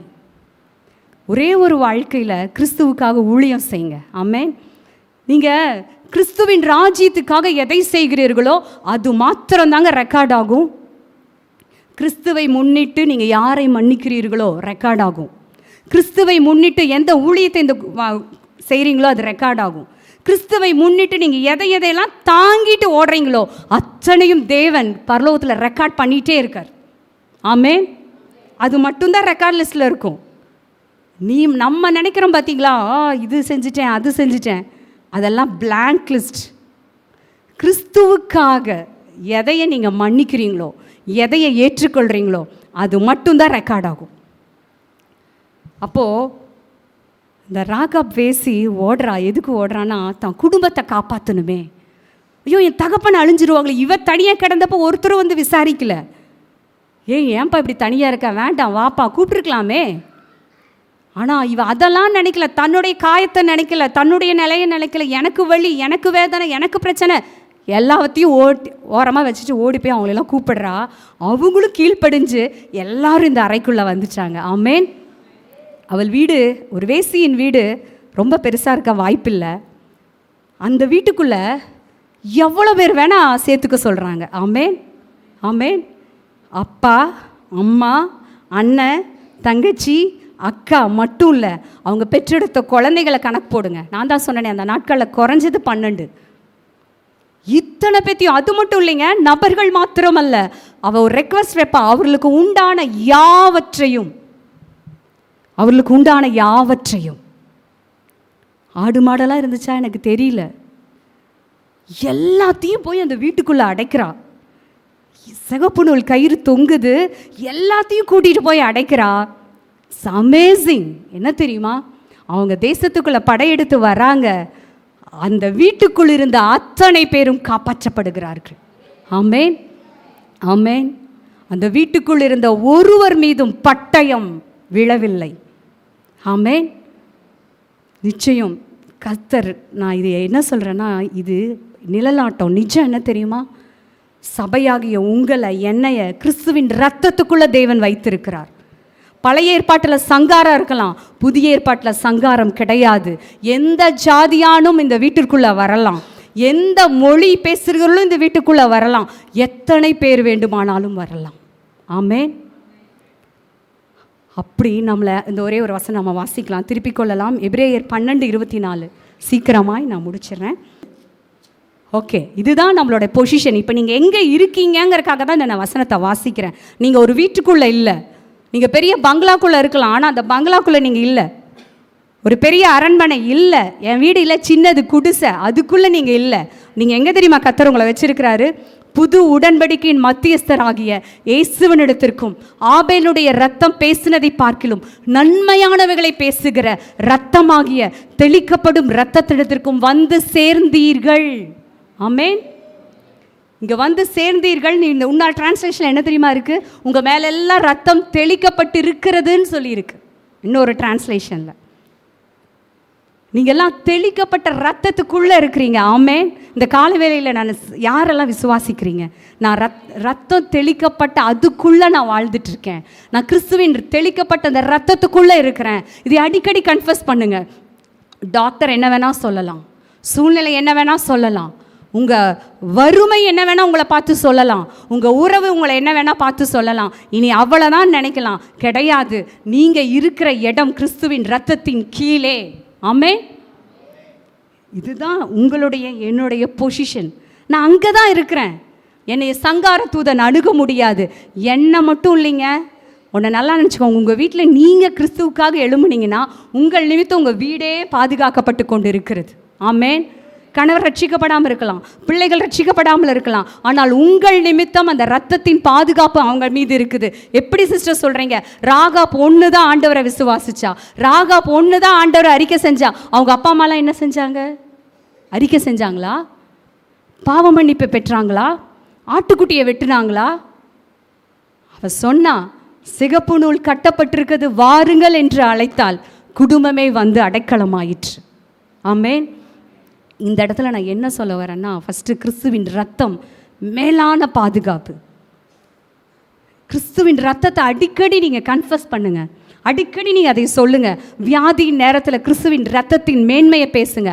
ஐயோ பொல்லாத வியாதி, அதை பேசாதீங்க. கிறிஸ்துவின் ரத்தத்துக்குள்ளே நான் இருக்கிறேன், இந்த வியாதி என்னை மேற்கொள்ளாது, இந்த வறுமை என்னை மேற்கொள்ளாது, இந்த சூழ்நிலை என்னை மேற்கொள்ளாது. நான் கிறிஸ்துவின் ரத்தத்துக்குள்ளே என்னுடைய கண்கள் மறைந்திருக்கிறது, என்னுடைய காது மறைந்திருக்கிறது, என்னுடைய இருதயம் மறைந்திருக்கிறது. பேசி பாருங்களேன், ஒரு சுகத்தின் நதி உங்களை ஆளுகை செய்யும். வெளியே பார்க்க எப்படியோ தெரிஞ்சுட்டு போகுது, உள்ள வேலை நடந்துகிட்டே இருக்கும். ஆமேன், ஆமேன்னு சொல்லுங்களேன். அப்போது இந்த கிறிஸ்துவின் ரத்தம் அது விலையேறப்பட்டது. இந்நாள் வரைக்கும் தேவனுடைய பாதுகாப்பெல்லாம் போயிட்டுருக்குதுன்னா காரணம் நம்மளுடைய மூளை அறிவில் இல்லைங்க, அந்த ரத்தம் தான் நம்மளை பாதுகாக்குது. ஆமேன், ஆமேன்னு சொல்லலாமே. நிச்சயமாக அதுதாங்க உண்மை. நம்ம பகுத்தறிவில் வாழ்கிறத விட அந்த ரத்தம் என் குடும்பத்தை பாதுகாக்கிறது, ஊழியத்தை பாதுகாக்கிறது, தேசத்தை பாதுகாக்கிறது, என் பிள்ளைகளை பாதுகாக்கிறது. இதை அறிக்கை செய்யுங்க. ஒவ்வொரு நாளும் உங்கள் குடும்பத்தை நீங்கள் இயேசுவின் ரத்தத்துக்குள்ளே ஒப்பு கொடுங்க. ஆண்டவரே, என் பிள்ளையை நான் உங்கள் ரத்தத்துக்குள்ளே ஒப்பு கொடுக்குறேன். காலையில் அந்த ஜெபத்தை செஞ்சு ஸ்கூலுக்கு அனுப்புங்க. அதை செஞ்சுட்டு உங்கள் ஆஃபீஸ்க்கு போங்க. அதை செஞ்சுட்டு நீங்கள் டாக்டர்கிட்ட போங்க. நான் அடிக்கடி அதை செய்வேன். ஏன்னா நமக்கு சில நேரம் வருகிற வீக்னஸில், ஆண்டவரே நான் போகிறேன், உங்கள் ரத்தத்துக்குள்ளே மறைஞ்சு நான் போகிறேன், எல்லா ரிசல்ட்டும் இயேசுவின் நாமத்தில் நார்மல் சொல்லிட்டு தான் போவேன். நிஜமா வாரம் கம்யூனியன் நம்ம சபையில் மட்டும்தாங்க கொடுக்கப்படுது. இது நான் பெருமையாய் சொல்ல ஆசைப்படுகிறேன். ஏன்னா இது அதுக்குன்னு அது நான் என்ன சொல்ல வரேன்னா, மற்ற சபையில் மாதம் ஒரு முறை. ஏன்னா இதனுடைய மேன்மை பெரியது. நீங்கள் எவ்வளோ அதை இது பண்ணுறீங்களோ அது எனக்கு தெரியல, இந்த மேன்மை பெருசுங்க. இது கர்த்தரை கிறிஸ்துவை விசுவாசிக்கிற பிள்ளைகளுக்கு மட்டும்தான் இந்த ரத்தம், வெளியில் இருக்கவங்களுக்கு கிடையாது. ராகாப்புக்கும் அவங்க குடும்பத்துக்கும் மட்டும்தான் ரத்தத்தின் பாதுகாப்பு கிடைச்சிது. ராஜாவுக்கு கிடைக்கலிங்க. ராஜா சுட்டெரிக்கப்பட்டான். வீரர்கள், யுத்த வீரர்கள், பிரபுக்கள், ஞானிகள் சுட்டெரிக்கப்பட்டார்கள். ஆனால் ஒரே ஒரு விசுவாசம், இந்த தேவன் தான் எனக்கு வேணும்னு வந்த ராகாப் இரத்தத்தின் மூலமாய் பாதுகாக்கப்பட்டாள். ஆமென். ராகாப் மட்டுமல்ல, அத்தனை பேரும், அவளை சார்ந்த அத்தனை பேரும் பாதுகாக்கப்பட்டார்கள். ஆமென். இந்த இடத்துல எனக்கு இந்த லோத்து ஞாபகமும் வருது. லோத்து என்ன பண்ணுவாங்கன்னா, ஆண்டவர் அழிக்க போகிறாருன்னு தெரிஞ்சிடும். அப்போ அங்கேயும் நீங்கள் ஆண்டவரை மட்டும் ஒரு நாளும் அழிக்கிறவரா கெட்டவரா அப்படிலாம் இமேஜினே பண்ணிடாதீங்க. நினைப்பு கூட வந்துடக்கூடாது நமக்கு. என்ன ஆண்டவர் எனக்கு அப்படிலாம் நினைக்காதீங்க. அவர் மாதிரி உங்கள் மேலே நேசம் வச்சு உங்களை உயர்த்துறவர் வேறு யாருமே இந்த பூமியில் கிடையாது. நீங்கள் வனாந்தரத்தில் இருக்கலாங்க, உங்களை கூட்டிகிட்டு வந்து அரண்மனையில் வைப்பார். ஆமேன். நீங்கள் படுகொலிக்குள்ளே கிடக்கலாம், ஐயோ அண்ணா அக்கான்னு கத்திட்டு இருக்கலாம், ஆனால் ஆண்டவர் உங்களை கொண்டு வந்து ராஜாவின் அரண்மனையில் வைப்பார். யோசேப்பு அவன் படிப்பு கூட்டிகிட்டு வந்து வைக்கலிங்க. பிஹெச்டி படிச்சுட்டான், ஞானிகளுடைய படிப்பை படித்து அவங்க வரல. அனாதை எஸ்தர், ஒன்றுமே கிடையாது, அப்பா அம்மாவே கிடையாது, விசாரிக்க ஆளே கிடையாது, படிப்பே கிடையாது, அனாதை அடிமை, வஸ்தியாய் கர்த்தர் வைத்தார். ஆமேன். விஷயம் எங்கே இருக்குன்னு புரிஞ்சுக்கோங்க. அவரை நீங்கள் பிடிக்கிற புடியில தான் இருக்குது. அப்போது நான் எதில் விட்டேன்? லோத்து வந்து ரொம்ப ஓரின சேர்க்கை. ஒன்று தெரியுமா? நான் ஒரு அவேர்னஸ்க்காக சொல்கிறேன். நம்ம தேசத்தில் இந்த பாவம் பெருகி கொண்டு இருக்கிறது. பேப்பர் படிச்சிங்கன்னா தெரியும். நான் இனி அடுத்த சம்பவம் சொன்னேன்னு எனக்கு டைம் ஆயிரும். 3 நாளைக்கு முன்னாடி 2 என்ஜினியர் பசங்க, 2 பேரும் ஹோமோசெக்ஸ் பர்சன்ஸ் செத்துட்டாங்க, சூசைட் பண்ணிட்டாங்க. ஏன்னா அவங்களுக்கு பொண்ணு பார்க்க போகிறாங்கன்னு தெரிஞ்சிருச்சு. 2 பேரும் பெரிய கம்பெனியில் சென்னையில் வேலை செஞ்சுட்டு இருந்தவங்க. ஒருத்தன் இன்னொருத்தனை கொண்டுட்டு அவன் சூசைட் பண்ணிட்டான். ஓரின சேர்க்கை என்பது பொல்லாத பிசாசு. அது ஏன் கொன்னா? அவனுக்கு பொண்ணு பார்த்து கல்யாணம் பண்ணி வைக்க போகிறாங்க. இனி ஹோமோசெக்ஸ் என்னால் அனுபவிக்க முடியாது. பிசாசு அவனுக்குள்ளே பேசுகிறான், அவனையும் கொண்டுட்டு நீயும் செத்துரு. இதுதான் சோதோம் கொமோராவின் பாவமாக இருந்துச்சு. அந்த பாவம் உச்சக்கட்டத்தில் வந்துருச்சு. அதனால தான் ஆண்டவர் அழிக்க சொன்னார். அப்போ லோத்து வேறு அங்கே போய் இருந்தாரா? அப்போ அழிவு வந்துருச்சு. அப்போ லோத்தை நீங்கள் நல்லா படித்து பாருங்கள் வேதத்தில். போய் உன்னுடைய தெரிஞ்சவங்களெல்லாம் கூட்டிகிட்டு வாம்பார். என்ன பெரிய ஆண்டவர் பார்த்தீங்களா? அழிக்கிறப்பா கீழ்ப்படிஞ்சு ஆண்டவரை விசுவாசிக்கிறது ஒரு லோத்து தான். அந்த லோத்துக்கிட்ட ஆண்டவர் சொல்லுவார், போய் மருமக்கள், நீ 2 பொண்ணை வச்சுருக்க, ஃபிக்ஸ் பண்ணியிருக்க, போய் அவங்களெல்லாம் கூட்டிகிட்டு வா, நான் அவங்களையும் காப்பாற்றுறேன். ஏங்க எவ்வளோ பெரிய ஆண்டவர்! இயேசுவின் ரத்தம் கிடையாது, பரிந்து பேச கிடையாது. ஆனால் இந்த லோத்து ஓடுவார். போய் வாங்க வந்து அழிக்க போகிறாங்க, என் வீட்டுக்குள்ளே வந்துருங்கன்னதுக்கு ரொம்ப அசிங்கமான பதில் சொல்லுவாங்க. அந்த பட்டணத்தில் என்னமா சொல்லுவாங்க, அந்த உள்ளே வந்திருக்கிறவங்கள வெளியே அனுப்பு, நாங்கள் அவங்களோட ஓரின சேர்க்கை செய்ய வேண்டும். என்ன அருவருப்பின் தேசம். லோத்து நம்ம நினைக்கிறோம், ஏன் மனைவி ஒப்பு தூணானாங்க, 2 பிள்ளை வாழ்க்கையும் ஏன் அம்மோன் சந்ததி எழும்புச்சுன்னா கர்த்தருக்குள்ள வளர்க்கலிங்க. அதுதான் பிரச்சனை. 2 பெண் பிள்ளைகளையும் போயும் சோதோம் குமாரால மாப்பிள்ளை பார்த்து வச்சுருந்தார். அவங்கள போய் கூப்பிடுவார், வாங்க அழிக்க போகிறாங்க பட்டணத்தை, என் வீட்டுக்கு வந்துருங்கன்னு. அதுக்கு 2 மருமக்கள்மார் என்னதுமா பண்ணுவாங்க, சிரிப்பாங்க. அழிவாமா வராங்களாம்மா, போவும் வேலையை பார்த்துட்டு. ஆனால் லோத்து மாத்திரம், அவங்க பெண்கள் மாத்திரம் காக்கப்பட்டு சோதோம் குமாரா அக்கினிக்கு இரையானது. அதே போல தான் இந்த ராகாப்பும் இந்த எரிகோவும் அக்கினிக்கு இரையானது. ஆனால் ராகாப்பும் அவங்க குடும்பமும் சிவப்பு கயிற்று நூலுக்கு உள்ளே இருந்தனால பாதுகாக்கப்பட்டாங்க. ஆமேன். நான் உங்களுக்கு சொல்லுகிறேன், நீங்கள் கிறிஸ்துவின் இரத்தத்தினிடத்தில் பாதுகாப்பு இருக்கிறபடினால உலகத்தில் நடக்கிறது உங்களுக்கு நடக்காது. ஃபஸ்ட்டு அதை நம்புங்க. உலகத்துக்கு என்ன வேணால் நடக்கட்டும், நான் ரத்தத்தின் கீழே இருக்கேன், என்னை அணுகாது, எனக்கு நடக்காது. எங்கள் ஜெவின் பாப்பா டெங்கு வந்தப்போ அவள் சின்ன 7th ஸ்டாண்டர்ட், டாக்டர் சொன்னாங்க அடுத்த நாள் ஐசியூ கூட்டிகிட்டு போயிடணும், இம்ப்ரூவ்மெண்ட்டே இல்லைன்னு. அந்த ஐசியூக்கு போகிறக்கு முந்தின நாள் நானும் 2 பேருமே தூங்கலை. அவர் ஹாஸ்பிட்டலில் ஜோம் பண்ணுறாரு, நான் வீட்டில் ஜோம் பண்ணுறேன். ஏன்னா ஐசியூக்குள்ளே பிள்ளையை விட மனசு வலிச்சுது. அப்போ ஜோம் பண்ணிவிட்டு காலையில் பிரேம் பாஸ்டர் அவங்களும் வந்தாங்க. ஆண்டவரை விசுவாசித்து கம்யூனியன் கொடுத்தோம். டாக்டர் வந்து நான் வந்துட்டு நான் ஐசியூ ஷிஃப்ட் பண்ணிடுவேன், அதுக்கப்புறம் எங்கள் கண்ட்ரோல் அப்படின்னாரு. அப்பம் ரசமும் கொடுத்துட்டு அதுக்கப்புறம் அவளோட பிளட்டை டெஸ்ட் பண்ணாங்க, பிளேட்லெட்ஸ் இன்க்ரீஸ் ஆகிருந்துச்சு. ஆமேன். இது உண்மை. நான் என்ன சொல்ல வரேன்னா, இந்த ரத்தத்தின் மேன்மை அவ்வளவு.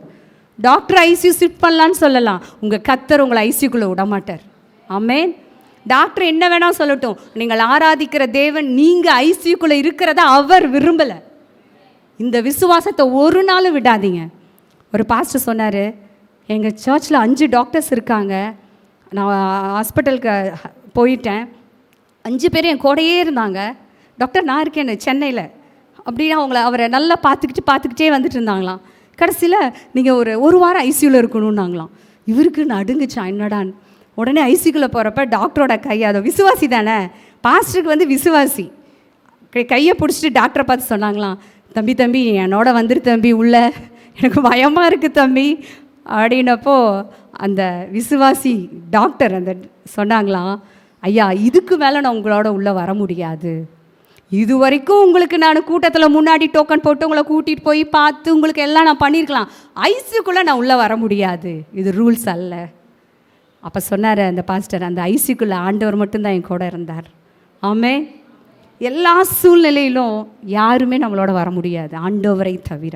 அதனால் இந்த ஆண்டவரை நீங்கள் இறுக்கமாக பிடிச்சிக்கோங்க. நான் இப்போ சொல்கிற மாதிரி ஊழியம் செய்யுங்கள் கர்த்தருக்கு. 2024 நம்ம என்ட்ராயிருக்கிறோம். எதற்கு தெரியுமா? ஏன் எத்தனை கொரோனா வந்துச்சு, கர்த்தர் நம்மை பாதுகாத்தாரே. எத்தனை அழிவு வந்தது, கர்த்தர் நம்மை பாதுகாத்தாரே. எதற்கு தெரியுமா? ஏதோ ஒரு வீடு கட்டி ஒரு சபையை கட்டி அப்படி அது அல்ல, அது பரலோக கணக்கு அல்ல. ஆனாலும் கர்த்தர் கொடுப்பாரு, அது பரலோக கணக்கு அல்ல. இந்த பூமியில் நீங்கள் அவருக்காக என்ன செஞ்சிட்ருக்கீங்க, என்ன செஞ்சிட்ருக்கீங்க, இதையை தான் கர்த்தர் உங்களை பார்ப்பார். இதை தான் உங்களுக்கு நம்ம எல்லாரும் மறித்து அவருடைய சந்நிதியில் போய் நிற்கிறப்போ அதுதான் பேசும். நீங்கள் இங்கே தான் கணவன் மனைவி பிள்ளை, பரலோகத்துக்கு போயிட்டா தேவதூதர்கள் நம்மெல்லாம். அங்கே போனால் பாஸ்டர் வந்து பப்பின்னு கூப்பிட்டாலும் தெரியாது, நான் நரியேன்னு சொல்லிடுவேன். ஏன் சொல்கிறேன்னா ஜோக்கா சொல்கிறேன். ஏன்னா சொல்லுவாங்களா, ஆண்டவராகிய கிறிஸ்துவை வந்து இது பண்ணுவாங்க, மனைவி இருந்தால் செத்துட்டா அடுத்தது 7 பேர் கட்டுனாங்க, உயிர்த்தெழுதலை இவள் யாருக்கு மனைவியாக இருப்பாள். ஆண்டவர் சொல்கிறாரு, ஏன்பா உயிர்த்தெழுதலில் கொள்பவனும் கொடுப்பவனும் கிடையாது, அங்கே அவர்கள் எல்லாரும் தெய்வ தூதர்களைப் போல இருப்பார்கள். ஆமென். ஸோ அப்போ வந்து தனி ரெக்கார்டு தான். நீங்கள் என்ன செஞ்சீங்க, உங்கள் கணவர் செஞ்சது உங்கள் லிஸ்ட்டுக்கு வராது, நீங்கள் செஞ்சது உங்கள் கணவர் லிஸ்ட்டுக்கு போகாது. நீங்கள் என்ன செஞ்சீங்க கர்த்தருக்காக? ஆண்டவர் வந்து உங்களை ஏதோ மலைக்கு ஓடி போய் செய்யலாம் சொல்லலை, இமயமலை மேலே போய் மேலே நில்லுன்னு சொல்லலை. உங்களை சுற்றி இருக்கிறவர்களுக்கு நீங்கள் ஊழியம் செய்யுங்கள், உங்கள் குடும்பத்திற்கு ஊழியம் செய்யுங்கள். ஆமேன். கடைசியாக ஹைலைட்டாக எனக்கு ஒரு 5 நிமிஷம் கொடுங்க, நான் முடிச்சிடுறேன். ஓகே, இப்போது ராகாப்பை குறித்து இது வரைக்கும் பார்த்தோம். அவங்களுடைய விசுவாசம் எப்படி இருந்துச்சு, அவங்க அறிக்கை எப்படி இருந்துச்சு, அவங்க எப்படி கிறிஸ்துவுக்கு ஊழியம் செய்தாங்க, எல்லாவற்றுக்கும் மேலே சிவப்பு நூல் கயிறோட விசேஷம் என்ன பார்த்தோம். அப்படி தானே? நீங்கள் மறக்கவே மறக்காதீங்க, கிறிஸ்துவின் ரத்தத்துக்கு கீழே தான் எல்லாமே. அப்போது இப்போ கடைசியாக எல்லோரும் திருப்பி கொள்ளலாம். மத்தேயு 1:5, 5 நிமிடத்தில் நான் முடிச்சிடுறேன். இங்கே ராகாப் வேசிக்கு கல்யாணம் ஆகுமா? பல பேரோட படுத்து எந்திரிச்ச ஒருத்தியை ஒருங்க வந்து ஏற்றுக்கொள்வாங்களா? நான் ரொம்ப ப்ராக்டிக்கலாக ப்ளெயினாக பேசுகிறேன். ஏன்னா இது ப்ராக்டிக்கலாக பேசினா தான் அதோட மேன்மை தெரியும்னு சொல்கிறக்காக. அதோட மேன்மை இல்லை, அதை விட்டுட்டு வந்தால் என்ன மேன்மைன்னு நான் சொன்னேன். வேசி அப்படின்னா பல பேரோடு பணத்துக்காக உறவு கொண்டவள். அவங்கள யாராவது இந்த பூமியில் கல்யாணம் பண்ணுவாங்களா? பேசுங்களேன், கல்யாணம் பண்ணுவாங்களா? அவருங்க சொன்னாங்க, பாஸ்டர் ஏதாவது பொண்ணு பார்க்குறப்போ ஒரு அம்மா சொல்கிறாங்க, பாஸ்டர் நான் 100 பவுன் வச்சுருக்கேன், என் பொண்ணுக்கு ஒரு நல்ல மாப்பிள்ளையாக பாருங்கன்னு. நாங்கள் வீட்டுக்கு வந்து நல்லா படிச்சிருக்கணும், நல்லா இப்படி தாங்க எல்லாரோட இது இருக்கும். அதை விட ஒரு பொண்ணு வேசி, ஊருக்கே தெரியும், எரிகோவுக்கே தெரியும் இவ வேசின்னு. அவங்கள யார் கல்யாணம் பண்ணாங்க, அவங்க பின்னணி மட்டும் நான் சொல்ல விரும்புகிறேன். மத்தேயு 1:5 சல்மோன் போவாசை ராகாபிடத்தில் பெற்றான். ஆமேன், ஆமேன் சொல்லலாமே. நம்ம இந்த வார்த்தையை அடிக்கடி பார்த்துருக்கோம். யார் அந்த சல்மோன்? வாவ், யார் அந்த சல்மோன் பார்க்கலாமா? திருப்புங்க 1 நாளாகமம் 2வது அதிகாரம் 10-11. ராம் அம்மினதாபை பெற்றான். அம்மினதாப் யூதா புத்திரரின் பிரபுவாகிய நகசோனை பெற்றான். அடுத்தது நகசோன் சல்மாவை பெற்றான். சல்மா போவாசை பெற்றான். உங்களுக்கு எல்லாத்துக்கும் தெரிஞ்சிருச்சு நான் யார் ராகாபுன்னு சொன்னேன். ராகாபோட கணவர் சல்மான். அவங்க யாருன்னா இப்போ படிச்சுட்ருக்கோம். அந்த சல்மான் யாருன்னா நகசோன். நகசோன் யார் தெரியுங்களா? யூதா புத்திரத்தில் பிரபுவாய் இருந்தவர். அதாவது ராகாபோட மாமனார் வந்து யூதா புத்திரத்தில் பிரபுக்களில் ஒருவர். பிரபுக்களோட லிஸ்ட்டை நான் இப்போ எடுத்து வாச்சுன்னா நீங்கள் தாங்க மாட்டீங்க. அவங்களோட சொத்து கணக்கு, அவங்கெல்லாம் கர்த்தருக்கு காணிக்க செலுத்துனாங்கன்னா என்னாகும்? லேவி ராகமத்தில் பிரபுக்களை கர்த்தர் காணிக்க செலுத்த சொல்லுவார். தங்கம், வெள்ளி, ஆடு, மாடு. அவங்க ஹைலி பிளஸட் பர்சன்ஸ், பிரபுக்கள், பிரின்சஸாக இருந்தவங்க. அவங்களோட நகசோன், சரியா? நகசோனோட மகன் தான் சல்மான். அந்த சல்மானுக்கும் ராகாப்புக்கும் கல்யாணம் நடந்து பிறந்த குழந்தை தான் போவாஸ். போவாஸ் எல்லாத்துக்கும் தெரியும்ல, ரூத்துடைய கணவர் போவாஸ். போவாஸோட அப்பா யாரு? சல்மான். அம்மா யாரு? ராகாப். அப்போ இந்த சல்மான் யாருன்னா ஒரு பிரபுக்களில் ஒருவனுங்க. எனக்கு இது உங்களுக்கு ஆச்சரியமா இல்லையா? ஒரு வேசி, வாழ்வது இல்லை, எதிர்காலம் இல்லை, அவளையெல்லாம் யாருமே மதிக்காத அந்த வேசிக்கு கிடைத்த கணவர் பிரபு. சல்மான் என்கிற பிரபு, யூத குலத்து பிரபு, இஸ்ரவேல் புத்திரத்தின் பிரபு. பிரபுக்கள் சாதாரணமானவர்கள உயர்ந்த மதிப்புடையவங்க. அவங்களுக்கு நிறைய வெல்த் இருக்கும், அவங்களுக்கு நிறைய சொத்து இருக்கும். அவங்க எப்படிங்க ராகாபை கல்யாணம் பண்ணாங்க? ஒரு பிரபுவோட பையனுக்கு எப்படி பொண்ணு பார்த்துருப்பாங்க? பிரபுக்கள் வழியாக தான் பார்த்துருப்பாங்க. ஒரு கிங்கோட ஒரு ராஜாவோட மகளுக்கு அடுத்த நாட்டு ராஜா அப்படி தான் பார்ப்பாங்க. இங்கே எப்படிங்க ஒரு வேசியை கல்யாணம் பண்ணுனாங்க சொல்லிட்டா? ராகாப் நம்பி வந்த தேவன் பெரியவர். ஆமேன், ஆமேன். நான் நினைக்கிறேன் ஆண்டவர் அந்த ராகாப்பு வந்து அதுக்கப்புறம் போய் இஸ்ரவேல் புத்திர நடுவே குடியிருந்தான்னு சொல்லி வேதத்தில் இருக்குது. அங்கே இருக்கப்ப இந்த நகசோன் இந்த ராகாப்பை நோட் பண்ணியிருப்பாங்க. அட இவ பாரு, இவ விக்கிரகத்தில் இருந்து ஆண்டவருக்காக நின்று இங்கே இவ்வளோ அவள் குடும்பத்தை காப்பாற்றி, பாஸ்டர் சொன்ன மாதிரி அவளோட பேச்சு, அவளோட நடவடிக்கை, அவள் கிறிஸ்துவுக்காக நின்னதெல்லாம் நகசோன் பார்த்துருப்பார். பார்த்து தன் மகனாகிய சல்மோனுக்கு அவளை மருமகளாக தேர்ந்தெடுத்திருப்பார். ஆமேன். உன்னான்னு சொல்லிட்டா, நகசோன் நல்லவர் இல்லை, நகசோனை இயக்கின ஆண்டவர் பெரியவர். ஆமேன். ஆண்டவர் உங்களுக்காக ஊழியம் செய்கிறத நீங்கள் ரொம்ப விசுவாசிங்க. நீங்கள் கர்த்தருக்காக நிற்கிறீங்கள, என்ன அவமானம் வரட்டும் கர்த்தருக்காக நில்லுங்க. உங்களுக்காக ஆண்டவர் எங்கேயோ பேசிகிட்டு இருப்பார். உங்களுக்காக ஆண்டவர் எதையோ ஒன்று செஞ்சிட்ருப்பார். எங்கள் ஊழியத்திலலாம் நாங்கள் அனுபவித்து கொண்டு இருக்கிறோம். எத்தனையோ பிரச்சனை தான், எத்தனையோ காரியங்கள் தான்.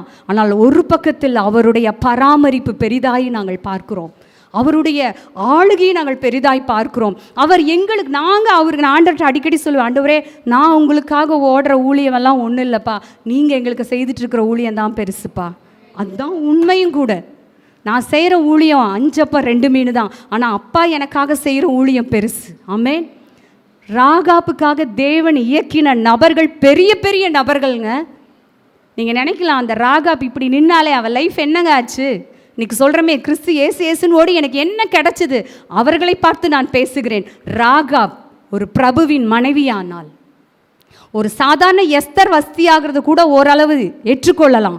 ஆனால் ஒரு வேசிக்கு ஒரு பிரபு கணவனாய் மாறினதுனால் அது கர்த்தரின் காரியம். ராகாப்புக்காக கர்த்தர் தான் பேசியிருக்க முடியும். ராகாப்புக்காக ஆண்டவர் செயல்பட்டார். ஆமென். அதனால் நான் என்ன சொல்கிறேன்னா, அவள் அதுக்கப்புறம் போவாஸ் பிறந்தாங்க பார்த்தீங்களா? போவாஸை குறித்து வேதம் எப்படி தெரியுமா சொல்லுது? மிகுந்த ஆஸ்திக்காரனாகிய போவாஸ். இப்படி தான் இன்ட்ரடக்ஷன் கொடுக்கும். நீங்கள் எடுத்து படித்து பாருங்கள். ஏன் நான் இதை சொல்கிறேன்னா, ராகாப் ஒரு காலத்தில் பணத்துக்காக தான் உடலை விற்றா. பணத்துக்காக தான் உடலை விற்று சம்பாதிச்சுட்டு இருந்தா. ஆனால் என்னைக்கு ஆண்டவராகிய மெய்தேவனை பிடிச்சாலோ, எல்லாத்தையும் விட்டுட்டு எனக்கு இந்த தேவன் தான் வேணும்னு வந்தாலோ, கர்த்தர் பார்த்தாரு, நீ வேசி இல்லை அப்படின்னு சொல்லிட்டு ஒரு பிரபுவுக்கு மனைவியாய் கொடுத்து அவள் சந்ததியை ஆசீர்வதிச்சு அதில் போவாசை பிறக்க வச்சு ஹெல்த்தும் வெல்த்தும் நிறைஞ்சு கிடந்துச்சு. ஆமென். நீங்கள் ஆராதிக்கிற தேவனுக்கு எல்லா சூழ்நிலையும் அவர் பக்கமாக நின்றுங்க. மீதியெல்லாம் அவர் பார்த்துக்குவார். பிரபுக்கிட்ட பேசணுமா, அவர் போய் பேசுவார். ஐயோ எனக்காக யார் போய் அங்கே பேசுவா? நான் 100க்கு 100 சொல்கிறேன், உங்களுக்காக எவ்வளோ ஹையர் அத்தாரிட்டியும் ஆண்டவர் பேச முடியும், பேசிக்கொண்டு இருக்கிறார். எனக்கு இதை யாருங்க செய்வா? நான் சொல்கிறேன், நீங்கள் ஆராதிக்கிற தேவன் செய்வார். இதுவரைக்கும் செய்தார், இனிமேலும் செய்வார். கடைசியாக இறுதியாக நான் இந்த வசனங்களை வாசிக்கணும்னு நினச்சேன். ஆனால் டைம் ஆயிடுச்சு, எடுக்க வேண்டாம், ஏன்னா டைம் ஆயிரும். நான் வேணால் நோட் பண்ணுறவங்க நோட் பண்ணிக்கோங்க. யோசுவா 2:1 வேதம் என்ன தெரியுமா சொல்லும்? ராகாப் என்னும் வேசி. அதே யோசுவா 6:17 என்ன தெரியுமா சொல்லும்? ராகாப் என்னும் வேசி. அதே யோசுவா 6:25 என்ன தெரியுமா வரும்? ராகாப் என்னும் வேசி. யாக்கோபு 2:25 போய் பார்த்தீங்கன்னா ராகாப் என்னும் வேசி. கடைசியாக எபிரேயர் 11:31 விசுவாச லிஸ்ட்லேயும் அவங்க வந்துட்டாங்க. அங்கேயும் பரிசுத்த ஆவியானவர் என்ன தெரியுமா எழுதி வச்சாரு? ராகாப் என்னும் வேசி. இதை நான் படிச்சுட்டே இருந்தேன், படித்து நோட் பண்ணிகிட்டே இருந்தேன். எந்தெந்த இடத்துலலாம் வருது நோட் பண்ணிவிட்டு கடைசியில் ஆவியானவர் என் கூட ஒன்று பேசினார். என் கண்களில் அப்போ தண்ணீர் வந்தது. என்னால் அப்பொழுது கண்ணீரை அடக்கவே முடியல. எல்லா இடத்துலையும் பரிசுத்த ஆவியானவர் ராகாப் என்னும் வேசி என்று எழுதி வைத்தேன். நான் கிறிஸ்துவின் வம்ச வரலாறுன்னு வரப்ப நான் ராகாப் என்னும் வேசின்னு நான் எழுதலைன்னாரு. ஆமென். அதை வாசிக்கலாமா? சல்மோன் போவாசை ராகாப்பின் இடத்தில் பெற்றான். நான் என்ன சொல்ல வரேன்னா, அவர் நம் பாவத்தை பார்க்கிறவர் அல்ல. இந்த இடத்துல ஆவியானவர் நான் படிச்சு காமிச்சேனே, 6 இடத்துலையும் ராகாப் என்னும் வேசி, ராகாப் என்னும் வேசி. ஆனால் பரிசுத்த தேவனாகிய கிறிஸ்துவின் வம்ச வரலாறு வரப்ப ஆவியானவர் ராகாப்பிடத்தில் பெற்றார் என்று எழுதி வைத்தார். ஏன் தெரியுமா? நீ இப்போ வேசி இல்லை, என் பிள்ளை. ஆமென். அந்த அளவு நான் உன்னை நேசிக்கிறேன். உன் பழைய வாழ்க்கை எப்படி வேணா இருந்துட்டு போட்டும், நீ என்ன வேணால் பாவம் பண்ணியிருக்கலாம், எப்படி வேணா இருக்கலாம். ஆனால் இப்போ நான் சொல்கிறேன், நீ வேசி இல்லை, என் பிள்ளைம்மா, என் பிள்ளை. ஆமென். இதுதாங்க கிறிஸ்துவின் அன்பு, கிறிஸ்து வம்ச வரலாறு. கிறிஸ்துவின் வம்ச வரலாறு, அதாவது ஒரு யூதனுக்கு குறைஞ்சது ஒரு 10 அவங்களுடைய தலைமுறை தெரிந்திருக்குமாமா. இன்றைக்கு இருக்கிற யூதருக்கும் அவங்களுடைய தலைமுறை தெரிந்திருக்குமாமா. ஒரு பிள்ளை, உன் தாத்தா பேர் என்ன, அப்படி இப்போ நான் யோசிச்சு பார்த்தேன் நேற்று, எனக்கு எங்கள் 2 தாத்தா பேர் தான் தெரியுது. ஒரு தாத்தா பேர் ஏசுதாஸ், இன்னொரு தாத்தா பேர் இம்மானுவேல். நான் அதற்காக ஆண்டவருக்கு நன்றி சொன்னேன். ஆண்டவரே, 2மே கிறிஸ்து, ஒருங்க இயேசு, ஒருங்க இம்மானுவேல்ங்கிற சந்ததியில் அது ரொம்ப சந்தோஷமாக இருந்துச்சு. அதுக்கு மிஞ்சி நான் நினச்சி பார்க்குறேன், எங்கள் தாத்தா பேர் எனக்கு ஞாபகம் வரல, எங்கள் முப்பாட்டன் யார் தெரியாது. ஆனால் கிறிஸ்துவின் வம்ச வரலாறில் ராகாப் வந்திருக்காங்க. ஆமே, எவ்வளோ பெரிய மேன்மை இல்லை? அந்த வம்ச வரலாறில் ஆண்டவர் ராகாப்பை வச்சிருக்கிறார். நீங்களும் நானும் ஆராதிக்கிற தேவன் உங்களை உயர்த்துகிற தேவன், உங்களை மேன்மையாய் வைக்கிற தேவன். ராகாப் என்னைக்கோ செத்துட்டாங்கங்க. இந்த வேதம், பரிசுத்த வேதத்தில் ராகாப்பை குறித்து நம்ம வாசிச்சிட்டே இருக்கிறோம். ஆமென். அந்த அளவுக்கு உங்களை உயர்த்த உங்களோடு இருக்கிறார். ஆமென். ஓகே, எல்லாரும் கண்களை மூடி ஜெபம் பண்ணலாமா? அன்பின் தகப்பனே, நன்றியோடு ஸ்தோத்திரிக்கிறோம் அப்பா. பரிசுத்த ஆவியானவர் எங்களுக்கு ராகாப்பின் மூலமாய் கற்றுக் கொடுத்த ஆண்டவரே பாடங்களுக்காய் நன்றி. அதிலும் விசேஷமாய் சிவப்பு நூல் கயிறு கிறிஸ்துவுக்கு அடையாளமாய் கிறிஸ்துவின் இரத்தத்துக்குள்ளே நாங்கள் இருக்கிறோமே, அதற்காய் ஸ்தோத்திரம். இன்றைக்கு வந்திருக்கிற ஒவ்வொருவரும் கிறிஸ்துவின் இரத்தத்துக்கு கீழே இருக்கிறாங்க ஆண்டவரே. ஒருவங்க கூட பாதுகாப்புக்கு வெளியே அல்ல, கிறிஸ்துவின் இரத்தத்துக்கு உள்ளே இருக்கிறாங்க ஆண்டவரே. மனதார இவர்களை ஆசீர்வதிக்கிறேன். ராகாப்பை உயர்த்தின தேவனுடைய கரம் இவருடைய எல்லைகளை உயர்த்துவதாக, இவர்கள் பிள்ளைகளை உயர்த்துவதாக, இவங்க வாழ்க்கை தரத்தை உயர்த்துவதாக.